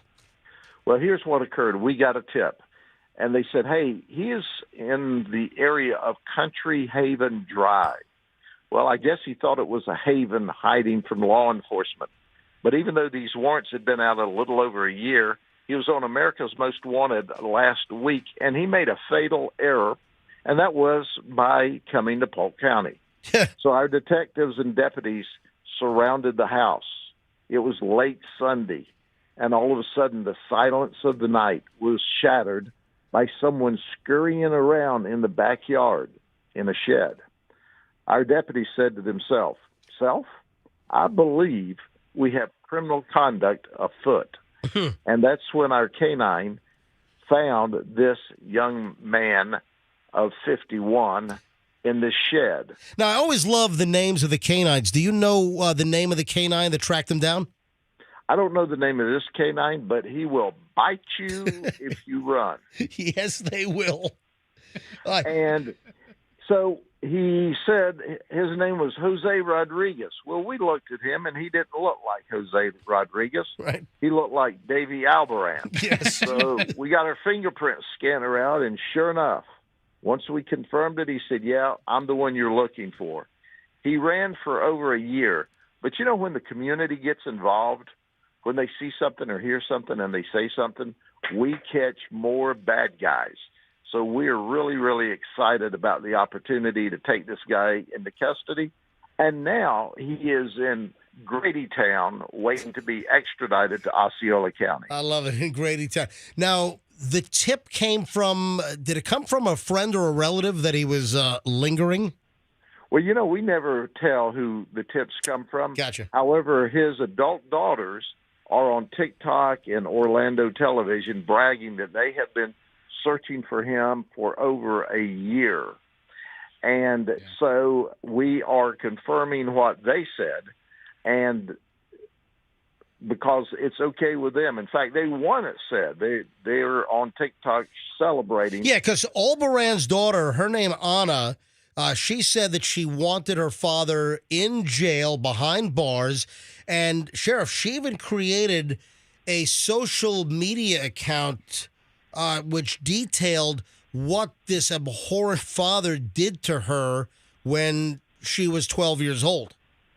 MJ, the interesting thing is we go to great extents to protect our sources of information. So the only way I would ever admit that it was her is because she wants that. Yes. Right. Yep. Yeah. And as a result, this guy never needs to breathe air outside of prison again. This is 2 capital felony counts. So we have been searching for him in Osceola County, and he came over to Polk, hiding here, and he went to jail. There have been numerous perps over the years that found out that they were in Polk County, and there was one recently where the guy said, "Oh no, I'm in Polk County. That's Grady Judd. I'm in trouble now." We market our brand very well here, and I want criminals to understand if you come here and commit crime, we're going to lock you up and put you in Grady Town. I love it. And Grady Town does not serve pizza. Yeah. Now, this 51-year-old Davey Alberon, he was actually featured, I guess, in 2022 on America's Most Wanted, right? And last week, too. And last week. Last week kind of refreshed everybody. Gotcha. And did he know when you guys took him into custody, when you guys finally got a hold of this guy's butt on Sunday, did he know that he was just featured again on America's Most Wanted? If he did, he didn't tell us that. But he was hiding. And so at the end of the day, when he was hiding from us, he knew he was actively being looked at for. So, and then there was information that he had climbed out of the house, apparently as we started into the front door and went into the shed. But when we encountered him, he was in the shed in the backyard. What a piece of crap. Anyway, Sheriff, thanks for coming on. And, I'm so happy that America's Most Wanted was revived. I don't know why Fox canceled that. That show, over the years, responsible for capturing so many fugitives and getting so many dirtbags off the streets of America. You got to be happy, too, that America's Most Wanted is back. I am totally excited that it's back. And I always like to tell people in the community, look, you can call Crime Stoppers and stay totally anonymous, make green cash money, in-hand money, and put bad guys in jail. Yeah. So, and we'll do all the work. And Crime Stoppers is not part of law enforcement. We don't know who these people are, but we appreciate the input this time. And a very bad, dangerous pedophile. This guy is a pedophile. He's a child molester. He needs to be in prison, and we're going to help him out with that. You know what? I think we need to produce a special Grady Judd song. Tell me if you like this. That's right. Get down in Grady Town. Yeah, look at that. Sheriff Grady Judd, Polk County Sheriff's Office. Grady, thanks a ton, buddy. It's great to have you on the MJ Morning Show again. Take care, my friend. Talk to you all soon. All right, bye-bye. Look at that. An AMW, America's Most Wanted capture. I love how he's branding it Grady Town. Well, he said Grady Town. Yeah, that's what I'm saying. Yeah. He said, hey, you mess around in Polk County, you're going to end up in Grady Town. Yeah. So, now you have the original Lips Incorporated, right? All right, hit that one. Yeah, here's the way. Moving along, I hate to have to rub it in the faces of Apple iOS users, but, I'm looking at Apple users. Yeah, Roxanne and Fester and all the other people that I know, my kids, Chloe and Julian. What do you have to rub in our face because we're Apple users? Because Apple users, iPhone users, they think that they're just superior. Yes. That when Apple users find out that I'm an Android user and I have a Google Pixel phone, that somehow I'm inferior, and somehow me as an Android user, that I'm just not quite up to the standards, that I'm a lowly Android phone user, and there's just this air of superiority that I've always detected from iPhone users that look down upon us Android phone users. And I just wanted to say, first ever iOS Trojan has been discovered, and it's stealing facial recognition data to break into bank accounts. Yeah, according to a new report from Group IB, the Android Trojan Gold Digger has now been modified with new capabilities that make it easier for this malware to drain victims' bank accounts, first discovered last October. But now there are versions specifically designed for both Android and iOS devices. So the first ever Trojan for iOS has been discovered. So it looks like the shield has been pierced. After your shield has been pierced dozens of times? Was English new for you today? You're saying your Androids have had this malware issue plenty of times in the past. Yeah, absolutely. Yeah, okay. I'm just saying that. So one got through. Okay. Because all of the iPhone users think they're bulletproof. Oh, they can't get viruses. Or the same thing with the Mac users. Windows and PCs have been much more susceptible over the decades to viruses and Trojans and all kinds of crap, whereas Macs have been less. But over the last years, viruses have also crept their way into Mac devices as well. Man, I think you need counseling. Yeah, seriously. That's like you having an infection and you being happy that other people are potentially going to have this infection. You think I've got a mental disorder? Yeah, I think your inferiority complex towards, your inferiority complex about your phone is going to mean that you have to go see a counselor. Seriously, because we don't even think about that stuff with you. You think I've got a mobile device inferiority complex? Yes. Well, listen, I could easily go buy an Apple phone. I could easily go buy an iPhone, 15? Mm-hmm. But no, my kids just got, for Christmas time, over Thanksgiving, I got both of my kids the new iPhone 15, Pro Max, whatever the hell it is. Great. I mean, my kids were on iPhone 12s, which they had their phones for 3 years. And Michelle and I decided that for Christmas, we were going to get them new phones. So we got them both new iPhone 15s. And prior to that, about a month earlier, I got Michelle and myself the brand new Google Pixel 8 Pro. Okay. Which mine's been pretty good. Michelle's has been buggy. Well, and, to be quite, Google customer service is not really that good. Maybe you should get an iPhone. Customer service no, is great. I'm not. I did read that the Samsung, what is it, what is Samsung's nomenclature? What do they call their phones? The Samsung Galaxy.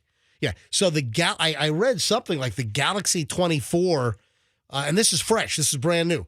The latest Samsung Galaxy 24 S24 Plus, whatever it is, it has like the highest customer satisfaction rating of late. That it's even has higher customer service numbers or reviews than the iPhone. That's cool. Yeah, the Samsung Galaxy 24 Plus or whatever, for the first time ever. First time ever, the Galaxy has bested, the Galaxy S24 is now besting the iPhone as far as customer satisfaction and people loving this phone, saying it's the best phone out there. Even a blind squirrel finds a nut every now and then. Whatever. Are you ready for the up the butt story for today? Oh, I think it's in my stack over here that hasn't made it to your side of the table. Is this what I think it is? I'm sure it is. Hold on, Rox. What do you think the up the butt story of the day is? Is your up the butt story that you haven't given me yet that I saw last night? Does your story have to do with a really big guy? Yes, and old items. In an antique store? Yeah. Shoving stuff up his butt and then putting it back on the shelf? Yeah. Oh, he's not stealing it? Oh, my. Well, yes, Roxanne, that's the story. I've always thought in antique stores. What the living F?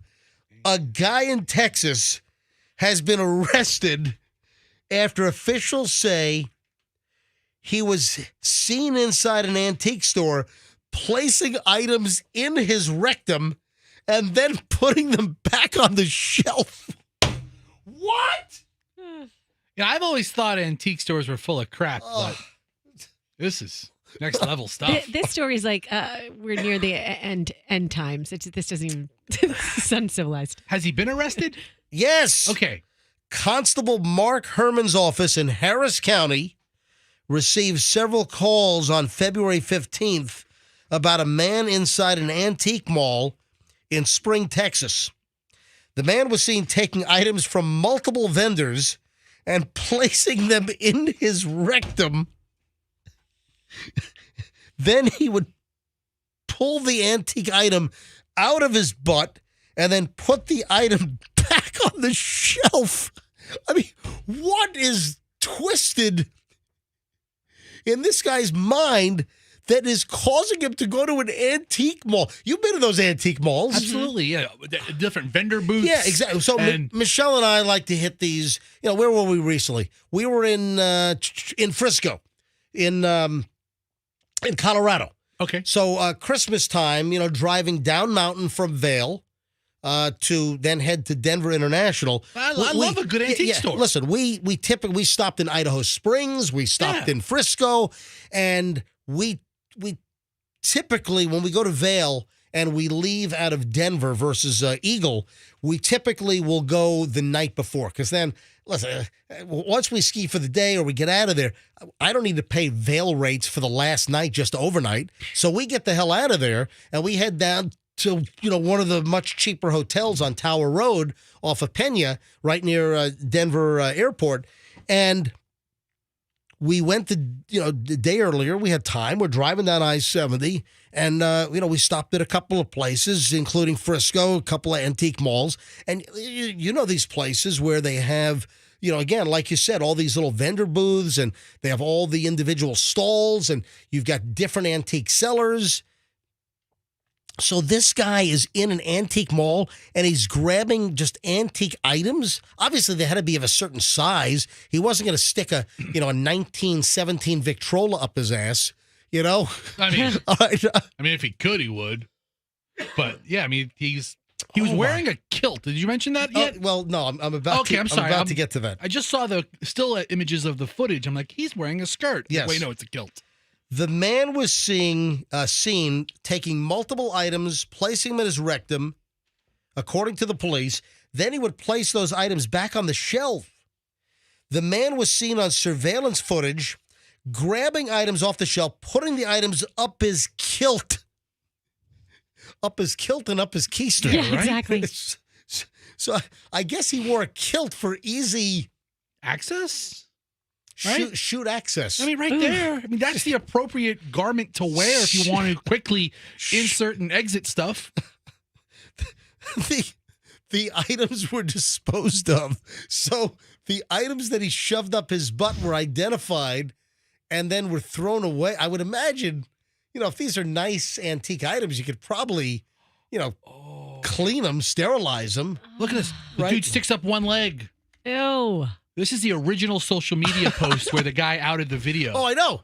But can you imagine what possesses a guy? I think the guy was, I think they said he's like 6'6" and like 280 pounds or something. And he's 60 years old. And he's wearing a kilt and he's just going through this antique mall and taking things off the vendor's shelves and shoving them up his butt. What goes through someone's head that they do this? Drugs. Look at him. No, maybe. Maybe he's on drugs. A warrant was issued for the man, and he was arrested on charges of criminal mischief. He was given a $100 bond. That's it, $100. You're shoving stuff up your butt ruining items at an antique mall, and all you get is a $100 bond? I mean, what are the butt statutes in Texas? What are the laws regarding this? Springs about 25 miles north of downtown Houston.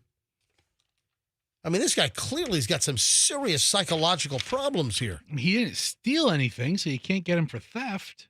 But what possesses someone to go to an antique mall in a kilt and shove stuff up their rectum? Wow. Yeah, man, that's a very specific find. Just when you thought you've heard it all, here comes the antique mall. I feel like Froggy would have liked talking about this story, so he's missing out with his contributions. His butt contribution. Send him a link. It's a candelabra.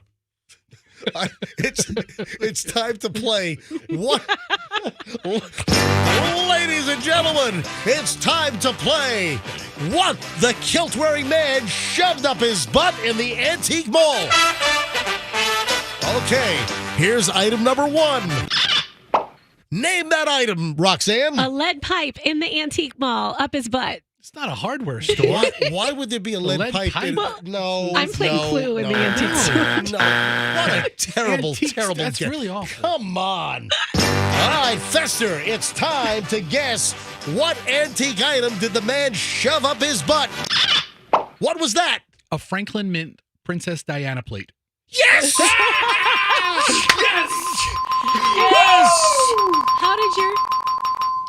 How did your trained ear know? Absolutely. I know. All right, Roxanne, I'll give you another opportunity. What item was that he shoved up his butt? That was English Georgian candelabra. No. It was a 78 RPM Perry Como record. Oh, darn it. Come on. You can tell I don't go to antique stores often. Unfortunately. Fester, would you like to take one more crack at it? Oh, I would. Get it. One more crack at it. All right, Fester. Yes. Name that up the butt item. Is that a neon Budweiser sign from 1985? Yes! This game is rigged up the butt. This is my game. Absolutely. Listen. Wow. All right, Roxanne, I'm going to give you one more last one before we move on. What was that item that Mr. Kiltman shoved up his butt? It was a Chesterfield roll-arm couch. No, I'm sorry. Couch? It was a couch. It was a crank-up magneto telephone. You know those old wall phones where you crank the thing? Yes. That's well. Yeah. Okay. Now I hear it. Yeah. Okay. That's what was shoved up his butt. Is that not? The guy was 60 years old. I mean, son, that's no way to go through life. 6'6" and 280 pounds. That guy sticks out, man. A big guy in a kilt, walking weird, walking uncomfortably. It happened at the Curiosity Shop. You bet. Oh no! So see that's what happened. The title of the store is what confused him. The shop's owner. I'm curious if this will fit. Yep, this did. The shop's owner, Alicia Osborne, told the police that Mr. Vest, the guy's name is Vest, V-E-S-T is his last name, Mitchell Cooper Vest. And the owner of the... Should be Mitchell Pooper Vest. Nice. The shop's owner, Alicia Osborne, told the police that Vest took an antique bottle opener, a tobacco tent can, and placed them into his anus under his green kilt, and then returned to the shop. The items had to be thrown away due to feces on them. Oh, my God. I'm glad they threw the stuff away. I'm sorry, folks. Just a little bit of everything here on the MJ Morning Show. Hey, Festa, did you send me the Delta Airlines Eclipse flight and said, hey, sounds like this is right up your alley? Or did you send that to me, Roxanne? That was me. That was me. I thought it would be right up your keister. Yeah, so we've got a total eclipse. It is total, right? Yeah, there's going to be a big stripe of darkness across the country. Yeah, it's April 8th, I believe, because I think it's my brother's birthday. Now, I know my brother's birthday is April 8th, but I think that's the day. April 8th, 2024. Yes, April 8th. And it's a total solar eclipse. But it's gonna be a certain swath of the country. If you look at the actual map, I think it rolls through Texas and then up through like the Mississippi Valley and into Ohio. I think it's Ohio as well. But there's a certain trajectory where you're gonna have a total eclipse. Like let's see, I guess it looks like it's east of Dallas. It comes into the country through was that the Rio Grande? Oh, you know what? The Texas-Mexican border? Oh, it's almost like right at Uvalde, right? Okay. Remember where the terrible school shooting was? So it looks like it comes up through there, then just east of Dallas. It goes across Oklahoma. Yeah, parts of Oklahoma, in parts of like right through Russellville, Arkansas, to the west of Little Rock. Rolls through, so this through Cape Girardeau. Looks like Cape Girardeau in Missouri is right in the path. So this is a really interesting, it's like a total eclipse. It's going to happen on April 8th, but Delta Airlines is creating a special flight. And you can get on Delta Flight 1218. It'll depart Austin, Texas at 12:15 p.m. Central Time, and it'll fly to Detroit. And the flight was designed to follow as close to the path of totality of the eclipse as possible. It's going to fly in darkness during the day? Yeah. So the flight is going to be on an Airbus A220-300, which, by the way, is not really an Airbus. The Airbus A220, that was a Bombardier aircraft, and Airbus took over that particular program. So I've not been on, that's like one of the few commercial planes. I've never been on a 380. I've never been on a 380, and I've never been on the 220. Those are two of the planes that I have not been on yet. I'll tell the biographer. The ticket for the one-way is going to cost $579. That's kind of expensive. Yeah, but it's a unique ticket. It is. You're not going to go to Detroit for business. It's a very unique ticket. I wonder if I go to my Delta app, if it's sold out, if it's still available. Hang on, let me go to my Delta app, see if I can book a flight on this thing. Delta, opening up my Delta app right now on my phone. All right, facial recognition has just logged me in. All right, let's see. Book. Let me see if I can book a specific date. Date, October, April rather. April 8th, which is a Monday. I might have to do this. You know what? I would love to do, the next one comes in 2044. So it's 20 years later is the next total eclipse. I think the last one was 5 or 6 years ago. So Austin, hang on, I'm dialing this in. Austin, Texas to Detroit, which is DTW. You want to take the whole darkness flight. Yeah, that's what I'm saying. I just want to get in the path. To Detroit. All right, on April 8th, Austin to Detroit, one way. All right, let's do money, not miles. One passenger, find flights. And let me find Delta Flight 1218. And it's going to fly. Oh, that's a good point. I should probably bring Michelle.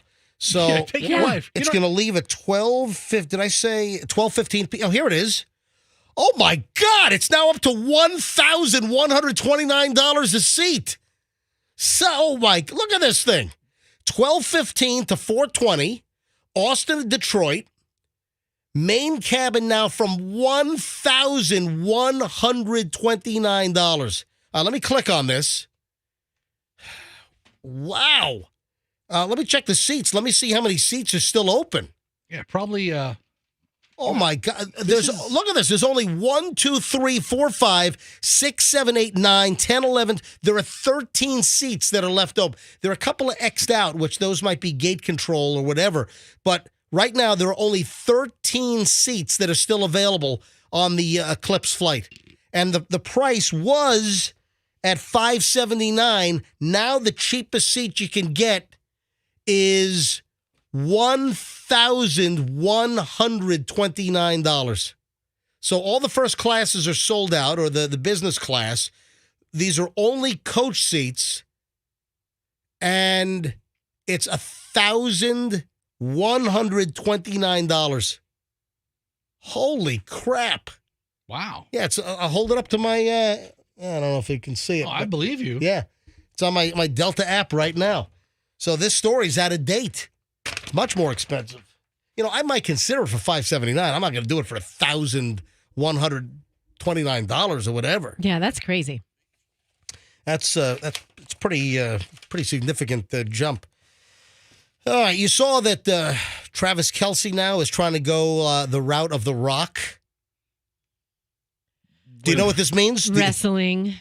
No. Running for president. No. The Rock came out of wrestling. The Rock came out of the sport, and The Rock has turned his career into a major Hollywood career. Travis Kelce of the Kansas City Chiefs, apparently he is building a trajectory to try to follow exactly what The Rock has done. And Travis Kelce has an agent. He's signed, I guess, with CAA, which is a huge talent agency out in Hollywood. Creative Artists Agency. And he has a massive ambition to do movies and TV and kind of follow the Rock model of coming out of sport and turning it into like this ridiculously lucrative career in film and TV. This is an exclusive story. TheWrap.com had this yesterday, that Travis Kelce could have a soaring and lucrative entertainment career as long as he doesn't blow his relationship with Taylor Swift, according to marketing experts. In the shadow of his football stardom, the 34-year-old Chiefs tight end has already set the stage to make his mark in Hollywood. Industry insiders tell The Wrap that Kelce and his team are considering movie roles, developing unscripted shows for the star, exploring comedy opportunities, and pursuing product endorsements. I mean, he's got enough endorsements. It seems like I can't turn on the TV without seeing Travis Kelce jamming something down my throat. Yeah, I mean, he's doing a lot of advertising these days, but now it looks like that they're setting a path and a trajectory for him to kind of follow exactly what The Rock has done. The Rock has, turned that wrestling career into, he's worth hundreds of millions of dollars now because he's, had a very lucrative Hollywood career. And, The Rock is also a very likable guy. Yeah, and that's it. Nobody has a bad thing to say about him. Yeah, everyone has something nice to say about The Rock. Dwayne Johnson, The Rock. Yeah, everyone that you talk to, no one's got a bad story about The Rock, or at least I've never heard one, because the guy's a very likable guy. His Q score is high. People have mentioned him that he could probably get elected president. I'd vote for him. Me too. Yeah. Tell you what, if it were between Trump and Biden and The Rock, Rock's got my vote kidding. Now. Why isn't he just like third party it? Yeah. The Rock Party. He'd win by a landslide. Got a couple of food things we got to talk about here. Now, what you eat for breakfast might be, I got two things.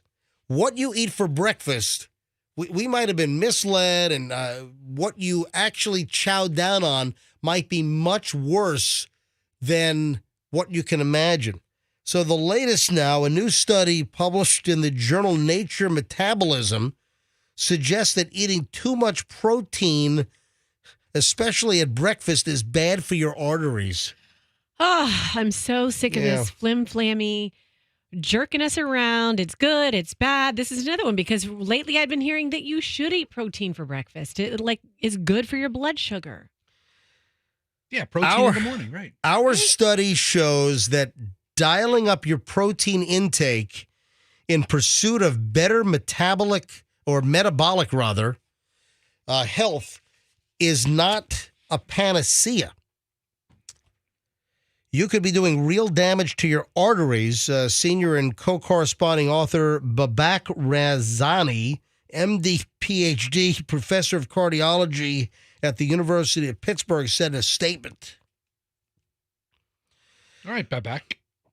Researchers from Pitt School of Medicine found that consumption of excessive protein can lead to arterial sclerosis, which is the buildup of fats, cholesterol, and other substances in and on the artery walls. So now what? The ham, the bacon, the turkey sausage. All right. Well, we kind of inherently know that you can't overdo it with that stuff. We know that stuff isn't great for you. Are you kidding me? I'll eat straight bacon for breakfast and feel like $1 million.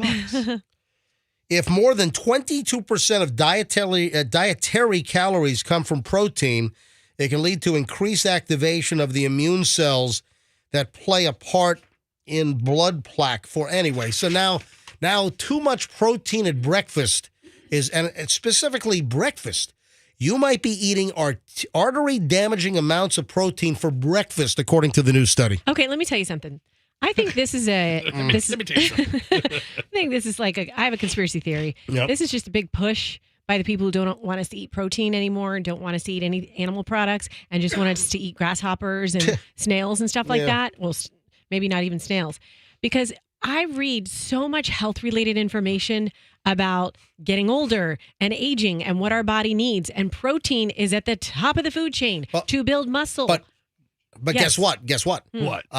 Immediately I jumped to like bacon and sausage and ham. But that's not great for you. But hang on. What else is protein that we all jam down our faces for breakfast? For breakfast, eggs? Yes.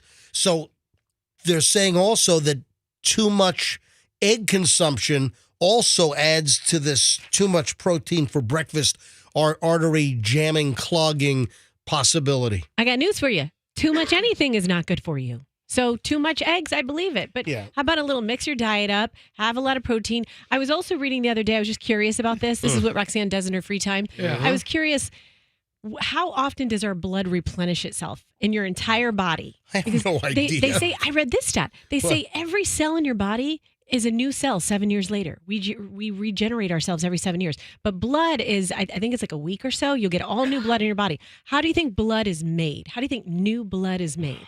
Isn't it from the bones? Correct. Getting closer. What's inside the bones? Marrow. Delicious marrow. Right. Yes. Yeah. Okay, hold on. You just said delicious marrow? Well, if you get a delicious osso buco, She's a cannibal. I'm eating the marrow out of that osso buco. Yeah, sure. I'll tell you who's got a killer osso buco is Paolo over at the Cafe Paradiso. So your bone marrow makes blood. How is bone marrow Also, developed? Donatello. Okay. So both Cafe Paradiso and Donatello, both delicious osso buco. And man, I get in there, that marrow.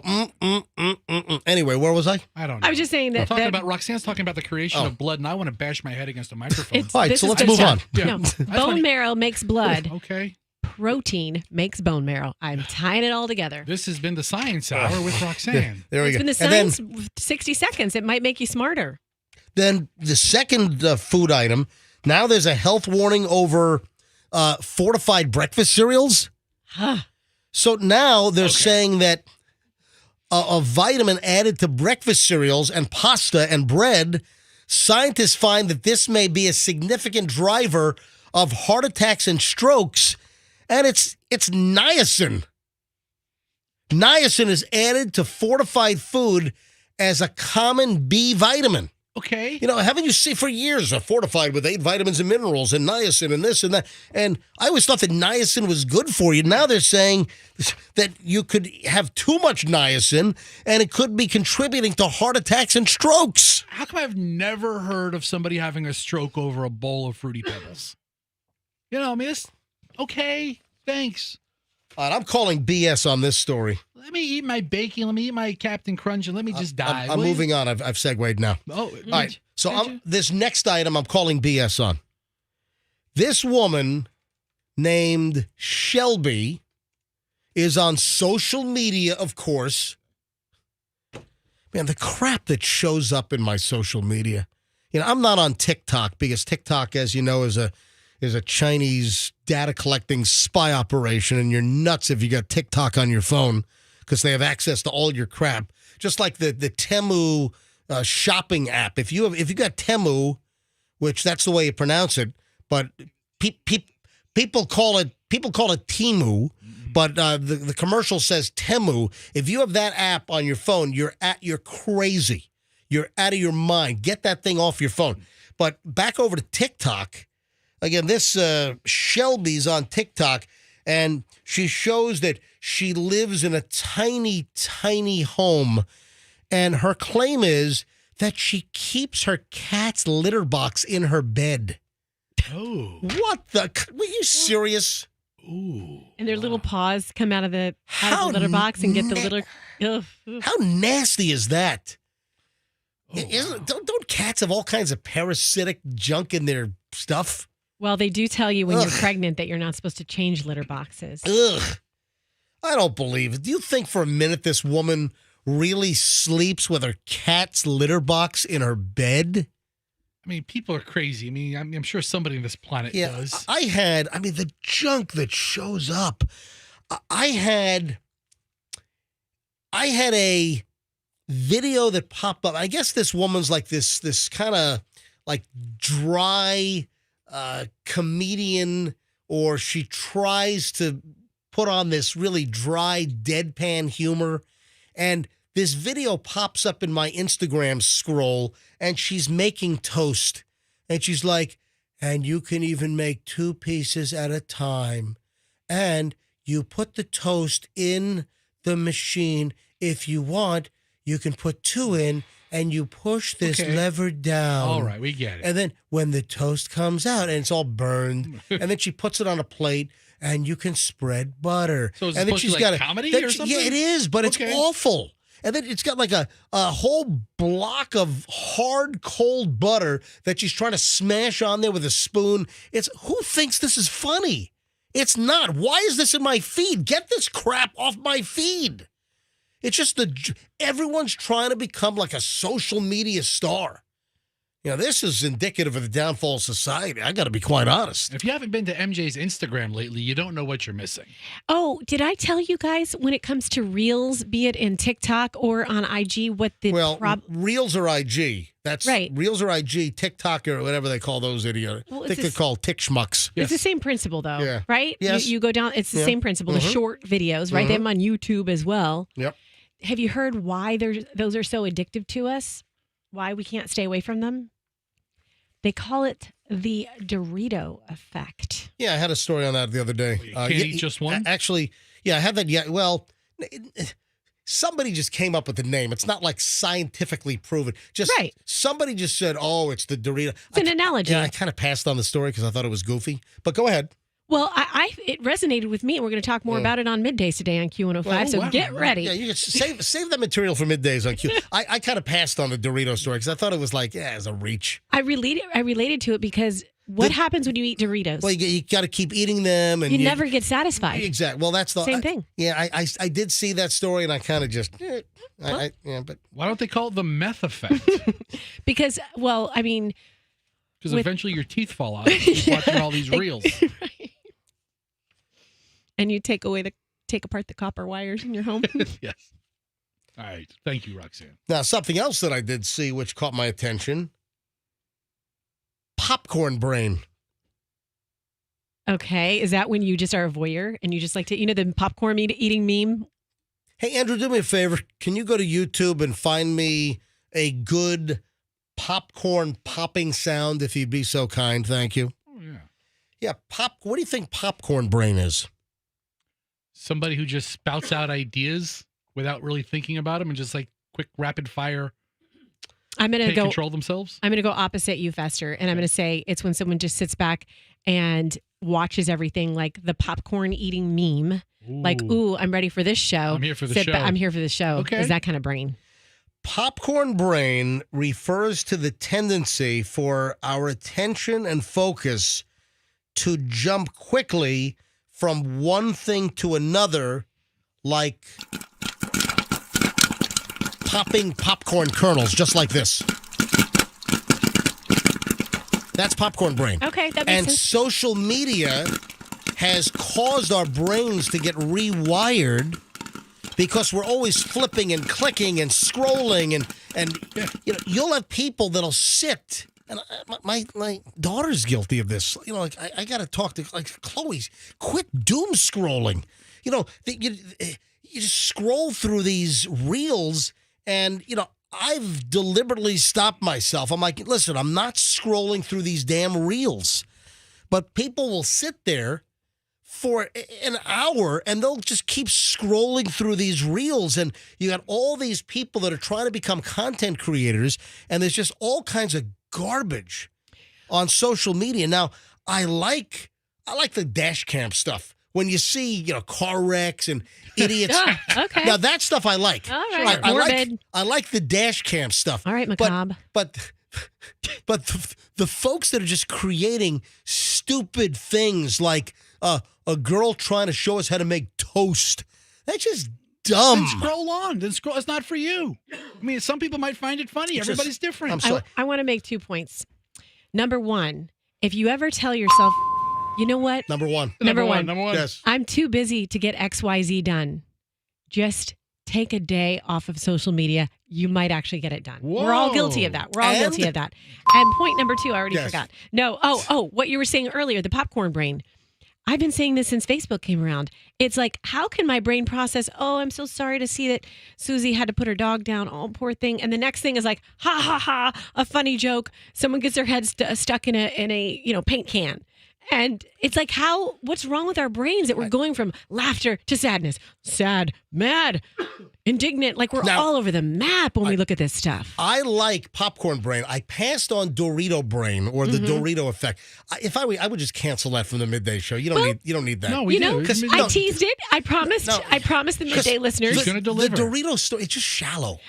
It's not shallow. It's shallow. Relatable. It's like, holy cow, that's exactly right. Have you heard the midday show? TikTok tastes just like a Dorito. But popcorn brain makes a lot of sense, that our brains are getting rewired and we're like just flipping and we're flitting all over the place,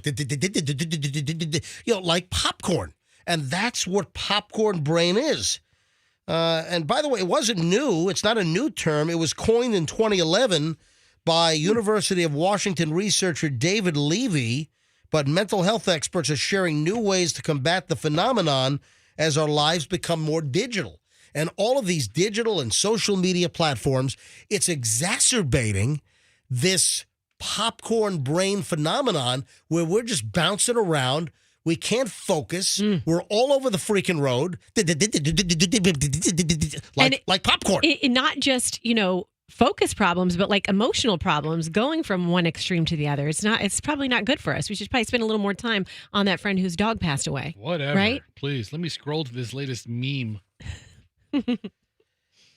You ready for the latest dirty, filthy place that you've got to be extremely careful with? I sent you this. Obvious place? Is it an obvious place where oh yes, that makes perfect sense? Or is it like the kind of place you're like, well, no, I don't know. No, listen, I don't think it's top of the mind. So, folks, this is the latest dirty, filthy place that you just ought to be aware of. Maybe even bring in your own sanitizing wipes. Well, you might want to bring your own seat cushion too. Yeah, if you really want to go all out with great wipes, get the hospital grade ones. Get the PDI wipes. Yeah, those are the ones you want. Walk around a big tub of those everywhere you go. Fester, Roxanne and I know what the answer is, but you don't. Do you have Andrew? And actually, we just did something which might give you a little bit of a hint. Andrew, what is the latest filthy, dirty place that you got to be worried about? Movie theater cup holders. That is correct. Oh, you guys are ruining movies. How do you know that, Andrew? I do show prep as well. Oh, yeah. So we all saw this. So I saw this last night. Right? Roxanne saw it. Andrew apparently saw it. Yeah. Just how bad are movie theater seats, armrests, and cup holders? According to a new study, they are nasty. Lots of harboring thousands of bacterial colonies.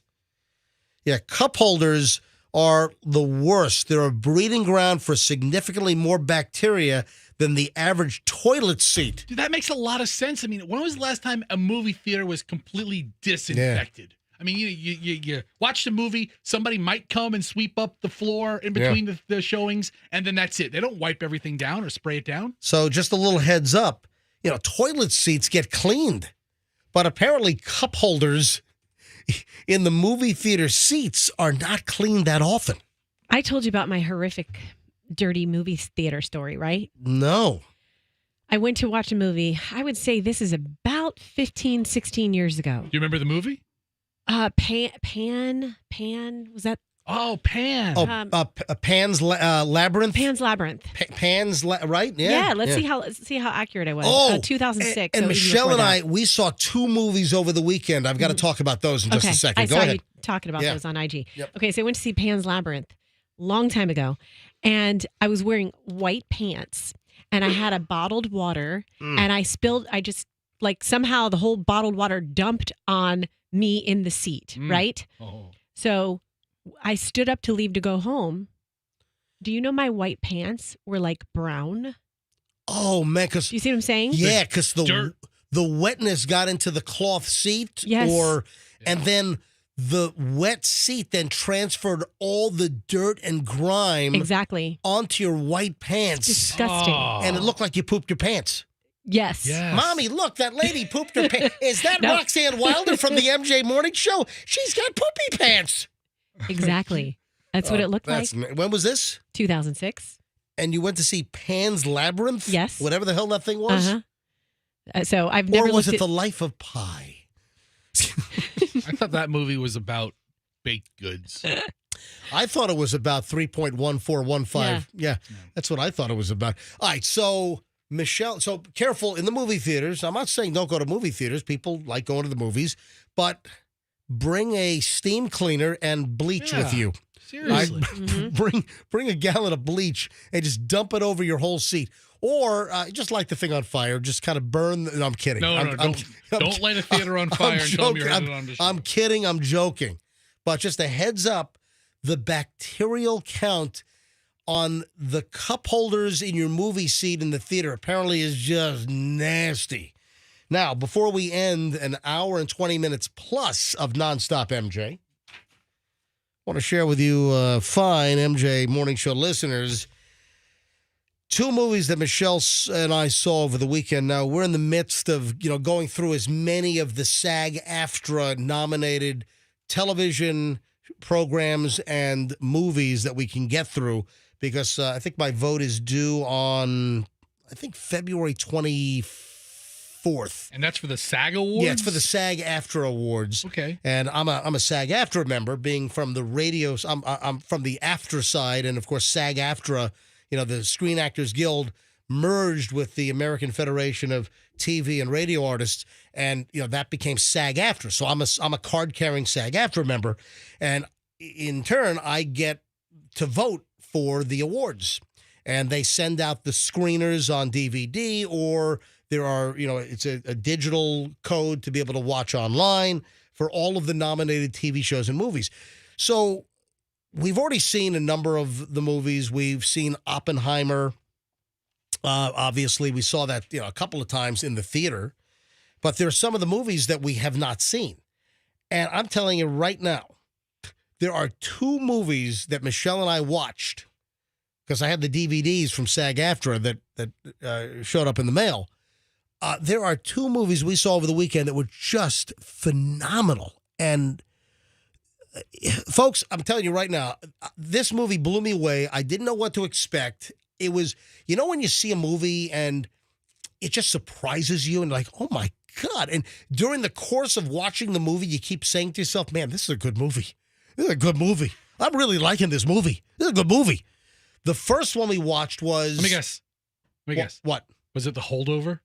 No, we saw that already. Okay. We watched that even before the nominations. Okay. Oh, the Holdovers, that was fantastic. The Holdovers, I highly recommend that movie. So The Holdovers with Paul Giamatti, incredible film. I thought it was absolutely fantastic. I 100% recommend The Holdovers. Okay. The second movie that I highly recommend, and we watched this over the weekend, Friday night, we watched this, American Fiction, was just tremendous. Give us a synopsis. It's I don't want to go too much into the story, but it's a black author, and he's writing about serious stuff, and it's not getting traction. So then he sees that there's something formulaic that's selling. So under a phony name, he writes a different novel and it takes off like a rocket. The movie is just fantastic. American Fiction, one of the best movies I've seen in the past year. The other movie we watched on Saturday night was Poor Things. And that was incredible. Emma Stone is the lead. Willem Dafoe is in the movie. Poor Things. It is the weirdest freaking movie you're going to see this year, I promise. Visually stunning. Just a bizarre movie. Like little Frankensteinish kind of element to the movie. Just crazy. And, both these movies were fantastic. So I highly recommend. Again, The Holdovers was tremendous. Oppenheimer, obviously. But the two we just watched, American Fiction and Poor Things, when you're able to stream those or watch those or rent them at a reasonable price. Or let your friend who has a SAG vote let you borrow the DVD that he has. You can't do that. They'll revoke my membership. membership. I'm going to rat on you? Oh, yeah. Hey, we're running late now. I got to take a break. But no, those movies, I highly recommend them. I cannot lend my screeners out or else I could be kicked out of SAG-AFTRA. Can you invite me over for a screening? Yeah, that I can do. Oh. I just can't give. Anyway, quick break. We're way over an hour and 20 minutes of nonstop MJ. We've got almost an hour to go. The 9 o'clock hour starts next. Don't move. I want to. Oh, this is nauseating. Wait to hear what a dad did to his daughter's young friend. And when I say young, it's of age. But still, this is kind of give me the willies. Let's just say 49 and 23. All right, hey, I'll explain in just a second. Also, some more news about Generation Z on the way. I got a couple of Red Lobster stories today. We've got a year with no Red Lobster stories. I've got 2 Red Lobster stories today. I'm here for the Cheddar Bay biscuits. All on the way next on the MJ Morning Show here on Q105. Folks.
9:03 at the MJ Morning Show. MJ and a crew in the final hour of the program today. And I can't believe it. Not one, but two Red Lobster stories today. You know, Darden doesn't own Red Lobster anymore. Darden sold. Why did Darden sell Red Lobster? So Darden, they own Olive Garden, and Michelle and I were just at Olive Garden. Last Wednesday, we were at Olive Garden for Valentine's Day evening. We had a lovely evening utilizing the $25 gift card that my mother-in-law gave me for Christmas. My first time at Olive Garden in almost 30 years. And we had a delightful time at Olive Garden. Delightful. But if you go to Darden, for instance, bring up the Darden. Here we go. And like Darden is kind of cornering the high-end steakhouse market. Because, you know, they recently purchased Ruth's Chris. Oh, did they? Oh, yeah. Yeah, if I'm not mistaken. Am I right or wrong? I see Capital Grill on their list, but I don't see Ruth. No. Eddie V's? Wait a sec. They don't have it on their website. So the Darden brands, Olive Garden, Longhorn Steakhouse. It's been a long time since I've been to Longhorn, but we've always had a good experience. We used to go to the Longhorn. You know the one on Dale Mabry? Next to the strip club? It used to be right down from 2001 across from Mons Venus. In the same parking lot. Yeah, almost same parking lot. And I believe they knocked that whole thing down. But there used to be like a cheesy motel back in there. And the Longhorn used to be in that area. And we always had a good experience at the Longhorn. You know, the salmon, the steak. I always thought Longhorn did a very nice job. So Darden's brands are Olive Garden, Longhorn Steakhouse, Cheddar's Scratch Kitchen, Yard House. Oh, they just opened a Yard House down across from Amalie Arena. Yes. Yeah, there's a Yard House next to the Addition, for instance. The Capital Grill, Seasons 52, Bahama Breeze, and Eddie V's. They don't have Ruth's Chris on here yet. No, middle of last year they acquired them. Yeah, so why isn't it? Do we have to call them up and say, hey, Darden, update your website? You don't have Ruth's Chris on your website for your brands. Yeah, it's like our brands. It's all right. It's not on there. That's weird. It's interesting. Anyway, so Olive Garden, obviously a big, kind of middle of the road staple for fast casual. Red Lobster, the same bucket, but for whatever reason, Darden, they sold Red Lobster. It was all the money they lost at the endless shrimp. No. How do you give up the Cheddar Bay biscuits? I don't know, man. Which, by the way, can I point something out? Yeah. I've never had a Cheddar Bay biscuit. Dude. Well, you sure do tout them. You tout them like they're amazing. He's mockingly touting them. Because I remember this made a big impact on me. A couple of years back, I mean, actually more than that, maybe 7-8 years ago, I was with the Hillsborough County Sheriff's Office. I'm doing a honorary deputy program ride along, and we're in Brandon or something, and I see this line out the front door at Red Lobster. I'm like, what is going on? It's like a line out the door. There are people in the parking lot, people sitting on benches. It's like, what's going on at Red Lobster? And the deputy that I was riding along with, I think it was Steve Lewis. He's since retired. But I think he said, Cheddar Bay biscuits, man. I said, what is going on at Red Lobster? He said, Cheddar Bay biscuits. Cheddar Bay biscuits brings them out. I've never had a Cheddar Bay biscuit. So I guess just how Michelle and I just went to Olive Garden for the first time in about 30 years, maybe I need to pay a visit to Red Lobster for the seafood lover in me. Mm-hmm. Yeah. Oh, if you notice, what am I wearing today?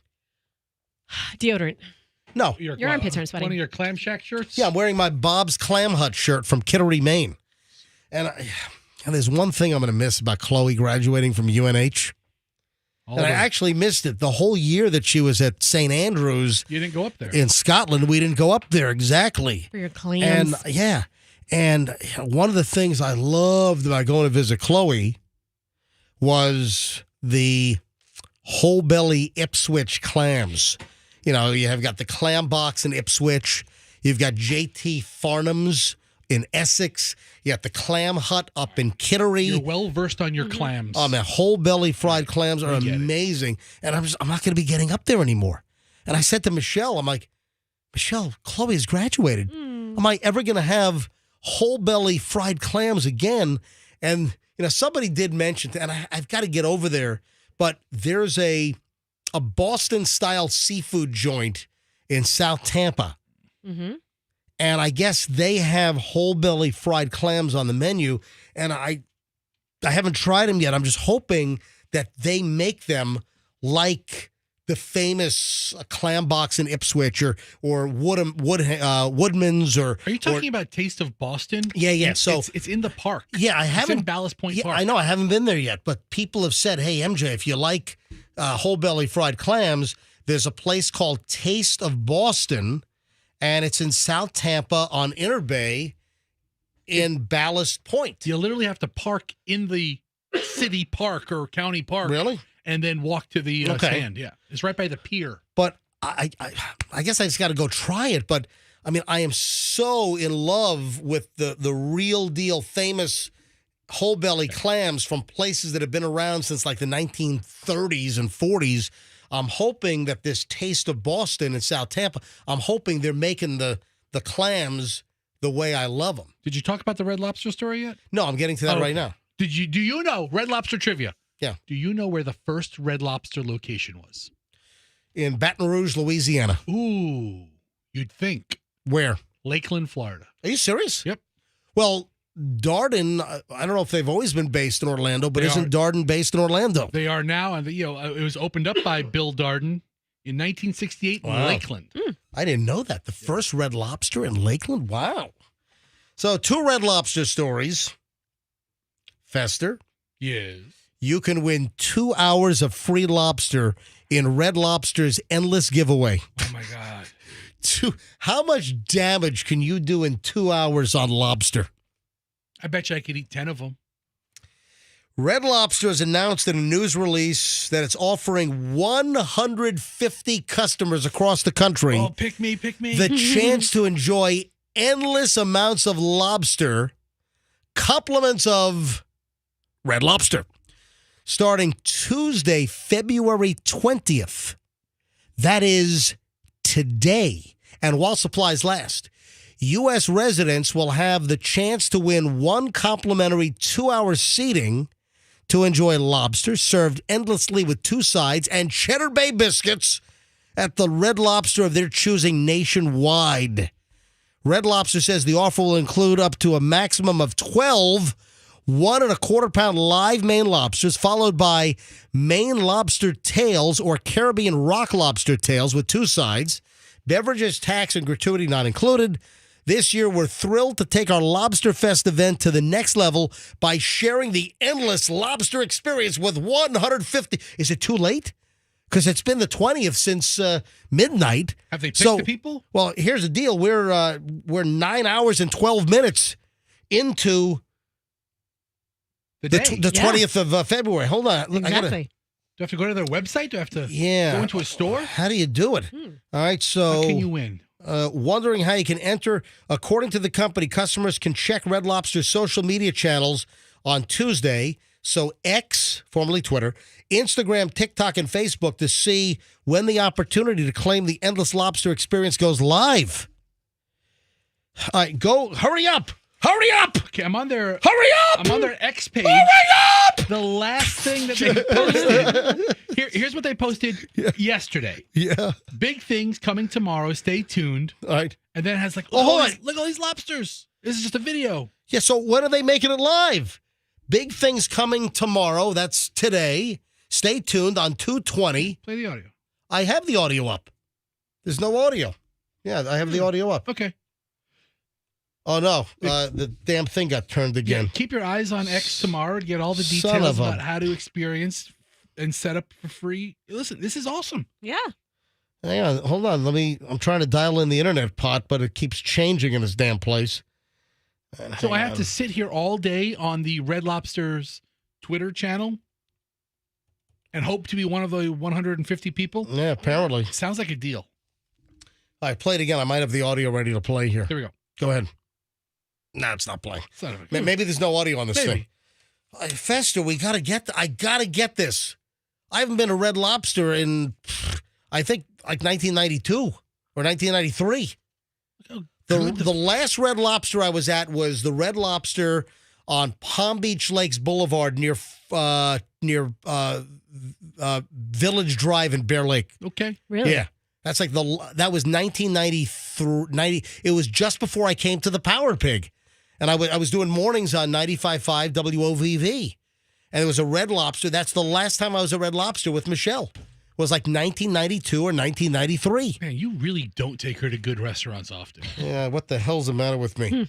All right, Fester, you got to monitor this all day. I got to be one of the 150 people nationwide to get the 2 hours. Going. No, I'm going. No way. I told you about it. You don't even know about it. I will bring you my cracked shells. You don't even know about it until I told you about it. Now I do, and I'm sitting here all day on this page. And if I win, I'm going. So sometime today, they're going to tell, I guess, how you can score only 150 people nationwide? Seems a little light. Yeah, cheap on their part.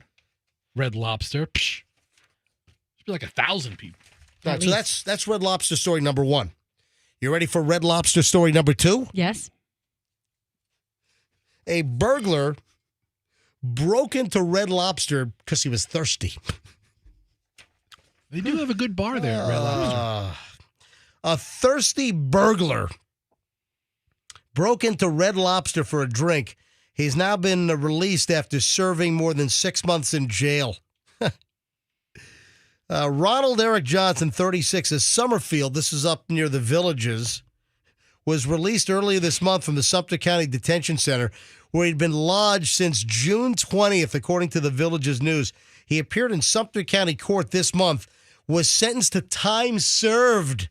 So he could not even bond out. He was arrested, couldn't bond out, so he was just in jail. You gotta wait. Yeah, that's how it goes. And he finally had his hearing, and he was sentenced to time served and placed on probation for another 34 months. Yeah, Johnson set off the burglar alarm at about 2 a.m. last June 20th at the Red Lobster at Buffalo Ridge Plaza in the Villages. When a Sumter County Sheriff's deputy arrived at the restaurant, he found Johnson seated in an Adirondack chair positioned to the left of the main entrance.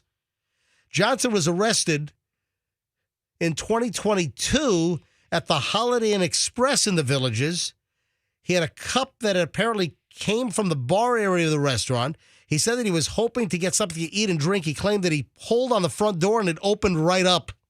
A representative of Red Lobster on the scene said that the restaurant had been securely locked at closing. The representative estimated it would cost $1,500 to replace the damaged front door and the lock mechanism. Yeah, so this guy's had all kinds of problems. Arrested at the Holiday Inn Express. He went on a stealing spree from the Dollar General in 2021. He's busting into the Red Lobster in the Villages last June. He's got issues. This guy's got a problem, it seems, every year. Ronald Eric Johnson. So he was thirsty, so he broke into Red Lobster. Dude, if you like seafood and getting drunk, Red Lobster is the place to go. They have a full bar there. Listen, if you're thirsty, and I'm not making a suggestion here, I'm not suggesting that you break the law in this fashion, but if you're thirsty, why would you break into Red Lobster? Why wouldn't you just go to like a convenience store where it's all self-serve and just help yourself? Yeah, you could fill up on any drink you want. Hello? And, big gulp cups, yeah. You know, I mean, it's illegal. I don't condone you stealing goods by not paying for your drink, but I would guess the penalty would be a lot less if you went into a convenience store and pilfered a soft drink out of the fountain. Yeah. $1.50 fountain drink. Versus breaking the front door of Red Lobster. Yeah, listen, if you're busting into Red Lobster, I would think that you would have a craving for like the garlic shrimp or something, or for the cheddar. Or do you fire up a batch? You turn on the kitchen, turn on the ovens, and fire up your own your own batch of Cheddar Bay biscuits. What if he were thirsty for lobster tank water? Nice little salty, seafoody. That could be it. It's the only place you can get it. And just kind of wrapping up the whole seafood theme here, right, with Red Lobster. 9:18 at the MJ Morning Show. I thought this was pretty funny. Out of Oklahoma City, a woman got into a fight over endless shrimp at a restaurant in Oklahoma City. And now the police are looking for her to arrest her. Was it a Red Lobster? It was not. Another. No. I only said I had 2 Red Lobster stories. So police are searching for a woman after a fight over endless shrimp. According to the Oklahoma City Police Department, the woman, along with a gentleman friend, they went into a restaurant near Memorial and May in Oklahoma City. She got into an argument. It doesn't say the name of the restaurant.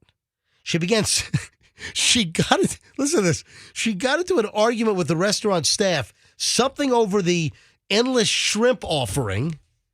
She began smashing their plates on the floor, became verbally aggressive after they told her that their policy does not really promise endless shrimp that customers could take home. So apparently, I see what she was doing. She was trying to just pocket. I wonder if she had the plastic bag in the purse scheme going on, where she had a whole gallon Ziploc, and she's ordering the endless shrimp and she's dumping them into a bag in her purse. You can't do that. No. These all-you-can-eat offerings, you've got to eat it and consume it at the restaurant. You can't just have a trash bag lining your purse and then start dumping the food in there to take it out and take it home. You can't do that. No way. Unfortunately, you can't. So they had to tell her, sorry, ma'am, but the all-you-can-eat or endless shrimp, it has to be consumed here at the restaurant. So when they try to cut her off, I would imagine, from taking shrimp home, she starts smashing plates in the restaurant, became verbally aggressive, and one employee tried to call 911. The man with the woman knocked the phone out of the employee's hand. Then they walk out of the place without even paying for the bill. I mean, they really should be a little more clear on their policy. Just to avoid this in the Fester, future. come on. Everyone knows you can't go to an all-you-can-eat restaurant offering and take bags of food home with you. You have to consume the food at that sitting. Man, I'd love to get into it. Everyone knows this. Endless shrimp, man. Imagine if she's done this before. How stinky must her purse be if she's sticking shrimp in it? So I saw a video, I want to say maybe a couple of months ago, of a woman who went to Olive Garden for the endless pasta. And she just scraped every plate in a different Ziploc bag in her purse. And she walked out with 15 helpings. Jeez. Yeah. So Oklahoma City police are looking for the man and the woman.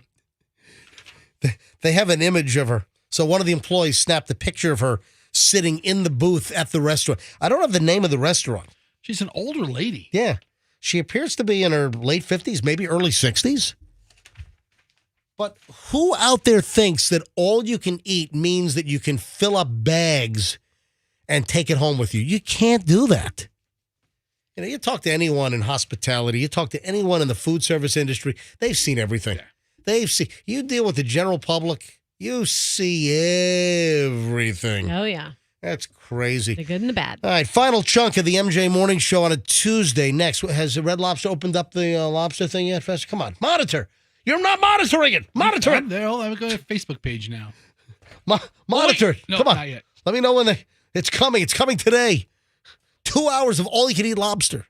Only 150 people nationwide, and one of them is going to be me. I wish. All right, 9:22 at the MJ Morning Show. Final chunk. A lot of stuff we got to cram in next here on the MJ Morning Show, so stand by. We're back in minutes. If your carpet...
At the Vinoy this weekend, and the price is unbelievably high.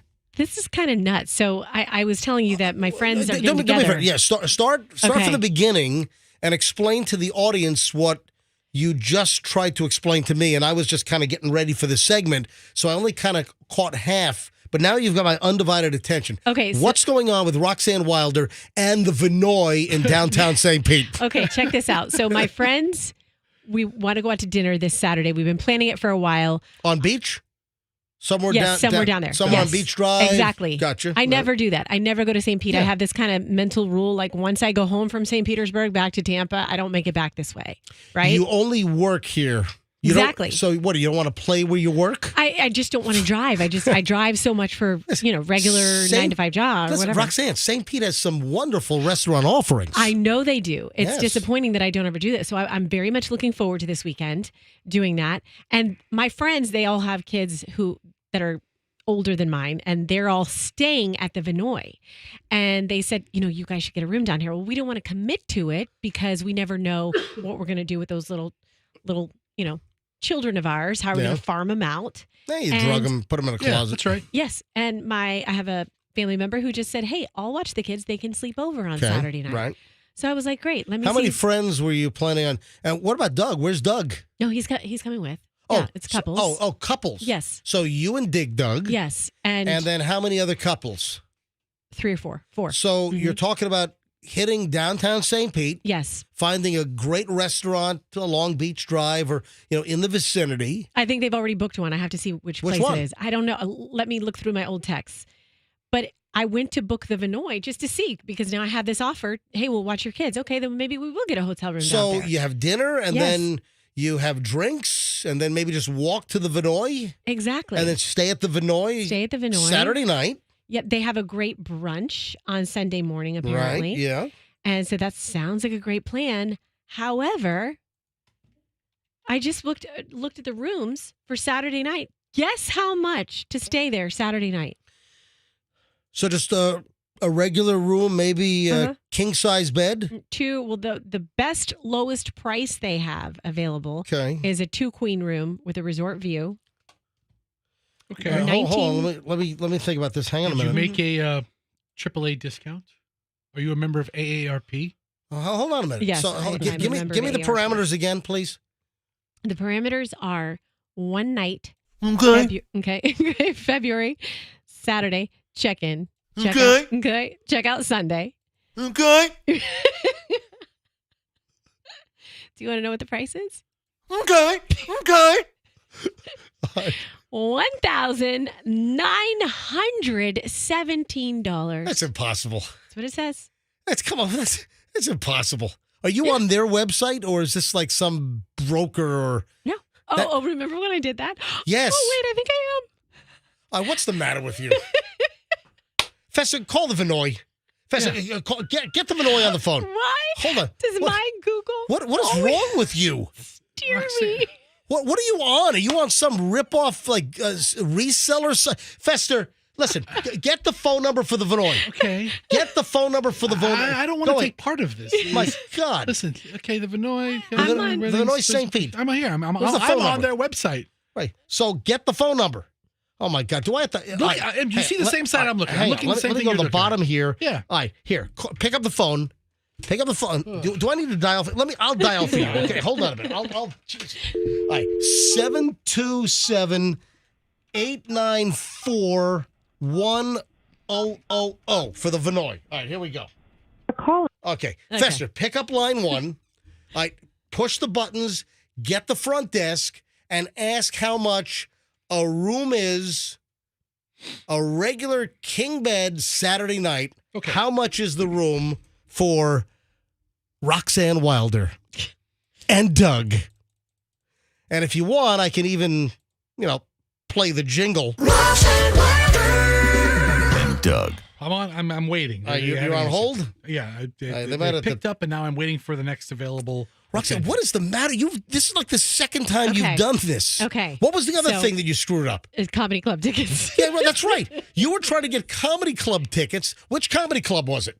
It was Side Splitters. I was like, This is outrageous. You were trying to get tickets for Side Splitters. $25 tickets. $25 tickets. And Roxanne was on some sponsored Google search website. Yes, hello. I'm calling about an inquiry about a hotel room price for this weekend. Fester's on the phone. Please. Vinoy right now. Thank you. Hold on. What are they're connecting me to reservations. I got the first operator. Okay. And now they're connecting me to reservations. I hope you don't get transferred to the Philippines or something. Apparently, this is a Marriott hotel. Okay, so did you know that? And I went to the Marriott website. Right. So you're getting transferred now to. All right. So now you're on the actual website. Listen, Roxanne, your life is chaotic. Do I have to look over everything you do? Okay, guess what? This is the second time you tried to book Side Splitters tickets, $25 tickets if you went to Side Splitters, and you're on some website that wanted to charge you like $900 a ticket. And now you're trying to get a room at the Vinoy, and it's $2,000 for Saturday night, and you're not even on their website. Okay, now I am on their website. So how much is a room for you and Doug Saturday night at the Vinoy in downtown St. Pete? $1,700. No, it's not. Okay, yes, hold on. No, listen, it's not. Hold on, listen. That's impossible. The Vinoy's answering service, they're a property of Marriott, and I got into Marriott hell. So I didn't get a person. Never gonna. Yeah, so you're never on gonna get a their person. website, a standard rate room, $1,400, $1,500. Yeah, click on it with taxes and insurance. Yeah, so it ends up being $1,700. Hold on, what do you mean insurance? I don't know. What if you slip and fall in the bathtub? What do you mean insurance? What if you die in the middle of the night? You got life insurance? Yeah, it's a $2,000 stay, MJ. It's a $2,000 stay. How can that be? Now, I was on some broker website, Hotels One, trying to ruse me out of an extra $200. No. But it's still a $1,700 one-night stay. After taxes. For a regular room. You know what I can do, guys? I can drive to Miami and stay at Edition in Miami for less than that, for like $1,100. After taxes, it comes. I can pay 6 months of BMW X5 car insurance. for one night stay at the Vinoy. $1,761.67. That's really high. For one night at the Vinoy. That doesn't seem... Estimated government taxes are $202. Resort fees, $40. That resort fee, Crazy. man. What a racket. Right? You're charging $1,700, and we're going to put a $40 resort. You know, the whole resort fee thing, that pretty much is a repellent for me. That if you got a resort fee, that just repels me from wanting to stay there, to be quite honest. That's just a money grab. Just put the damn price into the room instead of resort fee.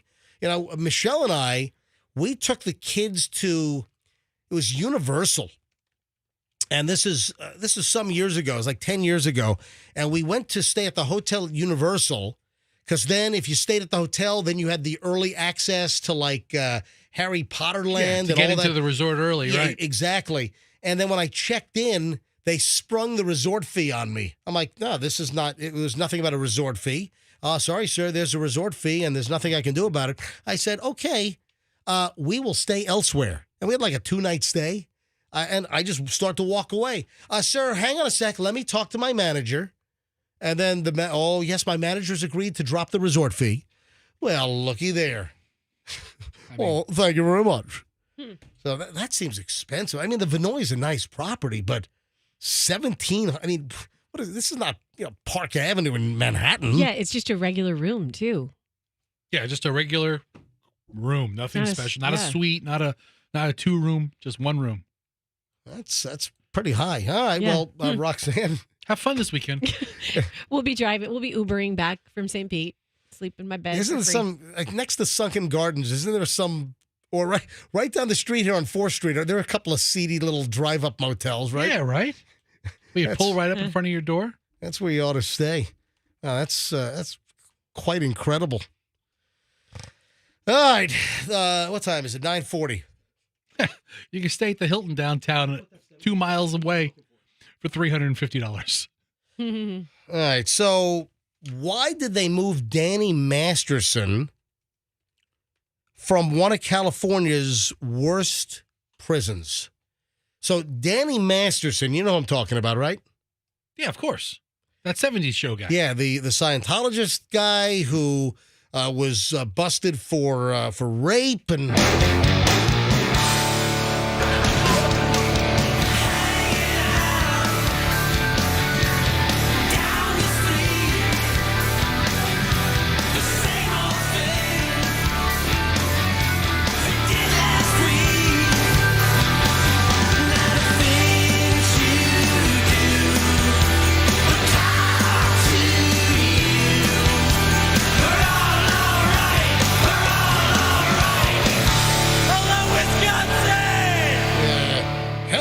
Prison in California. He was convicted on rape charges, and he was recently transferred out of one of the most notorious California prisons, I guess, for his safety.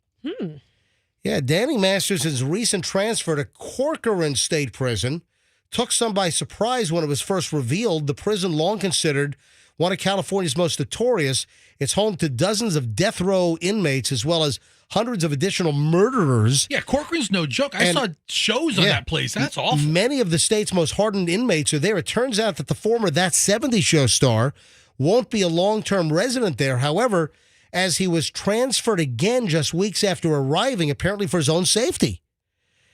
Deadline spoke to a source in the California prisons who said that Masterson had been transferred for his well-being. The outlet claims his stay lasted barely over 2 weeks before he was abruptly moved to the men's colony where he's currently staying, according to California prison records. The facility is a medium to low security prison in San Luis Obispo. That's widely considered to be more relaxed than Corcoran. Wasn't Manson? I think Charles Manson was at Corcoran, if I'm not mistaken. Yeah, so they moved him out for his safety. I guess maybe there was a target on his back, or tell you what, man, they caught wind. Is that like a badge of honor? You take out the curly-haired guy from That 70s Show? I'm in state prison in California. If I'm in Corcoran State Prison, I'm looking to take Danny out. So, and then you saw the Madonna, like, had a stage crash, right? Oh, yeah, she did. Man, she's had a rough year. I mean, she almost died of sepsis or something? Did she get seriously injured? Well, she hurt herself, but I think she's going to be okay. Madonna. She break a hip? Yeah, I was just going to say, don't break a hip. She's that age. You know? I mean, the audience in Seattle was shocked. This happened over the weekend when Madonna toppled over while in a chair during a performance at the Climate Pledge Arena. They've got in Seattle, they got an arena called the Climate Pledge Arena. Yes. Okay.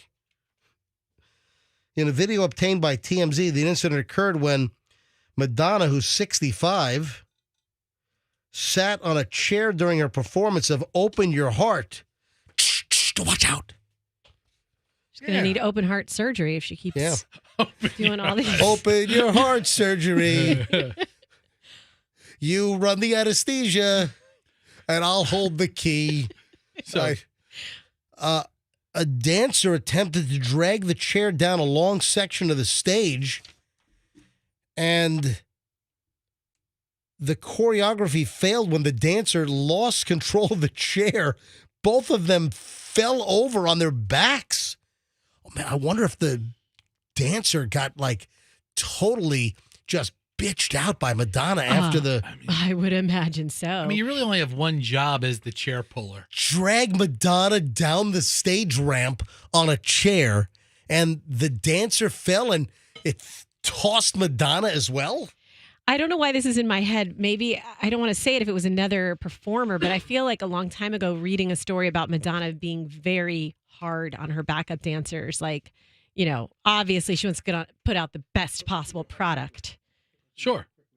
But, yeah, I mean, you'd think she'd be hard to work for, I guess. But look at the picture of her just rolling around on the little rampy catwalk. I feel bad for her. She's had a rough year. I mean, plus, she's made her face almost unrecognizable with all the plastic surgery. It's tough, man. She just, she sees herself as that 30-something-year-old trying to maintain it. The opening of that song goes... Yeah, I mean, watch out. Yeah, right. Watch out. Don't drag my chair over and fall, and hurt me. Watch out. Watch out, choreographed dancer lady, whatever. Exactly. Don't drop me on my head, whatever you do. Son of a... Anyway, I think Madonna's okay. But I wonder if the dancer, part of this choreographed maneuver, I wonder if then she was fired? Or he was fired? Was it a he or a she? It looks like a male dancer. Yeah, it might be a male dancer. I'm looking at the still photos here. Yeah, it looks like a male dancer. Almost like she has a orthopedic knee brace on.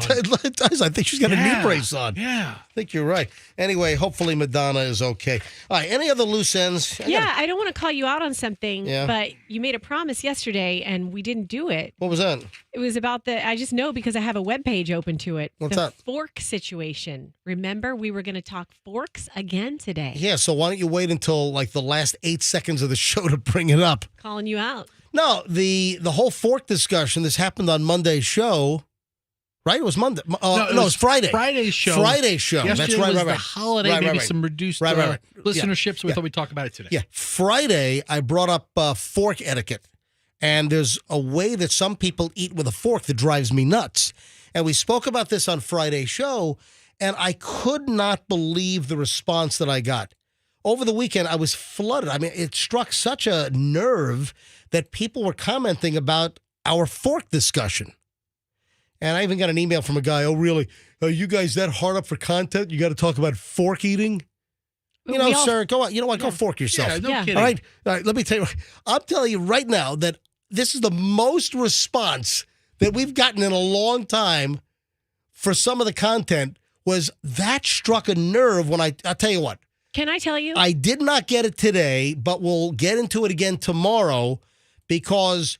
we did it late in the show. That's why. I wanted to revisit it because we did the fork eating stuff late in the show, and I thought that I would bring it back up. I didn't do it yesterday because yesterday was a national holiday. We were live, And I was going to do it today, and we just had too much crap, and I got lost. I have to tell you, I was driving to a doctor's appointment. I had to leave early on Friday, and I was listening to the fork story, and I was like, oh, why do they have to do this when I'm not there? I so want to talk about this. Were you a forking maniac while driving on 275?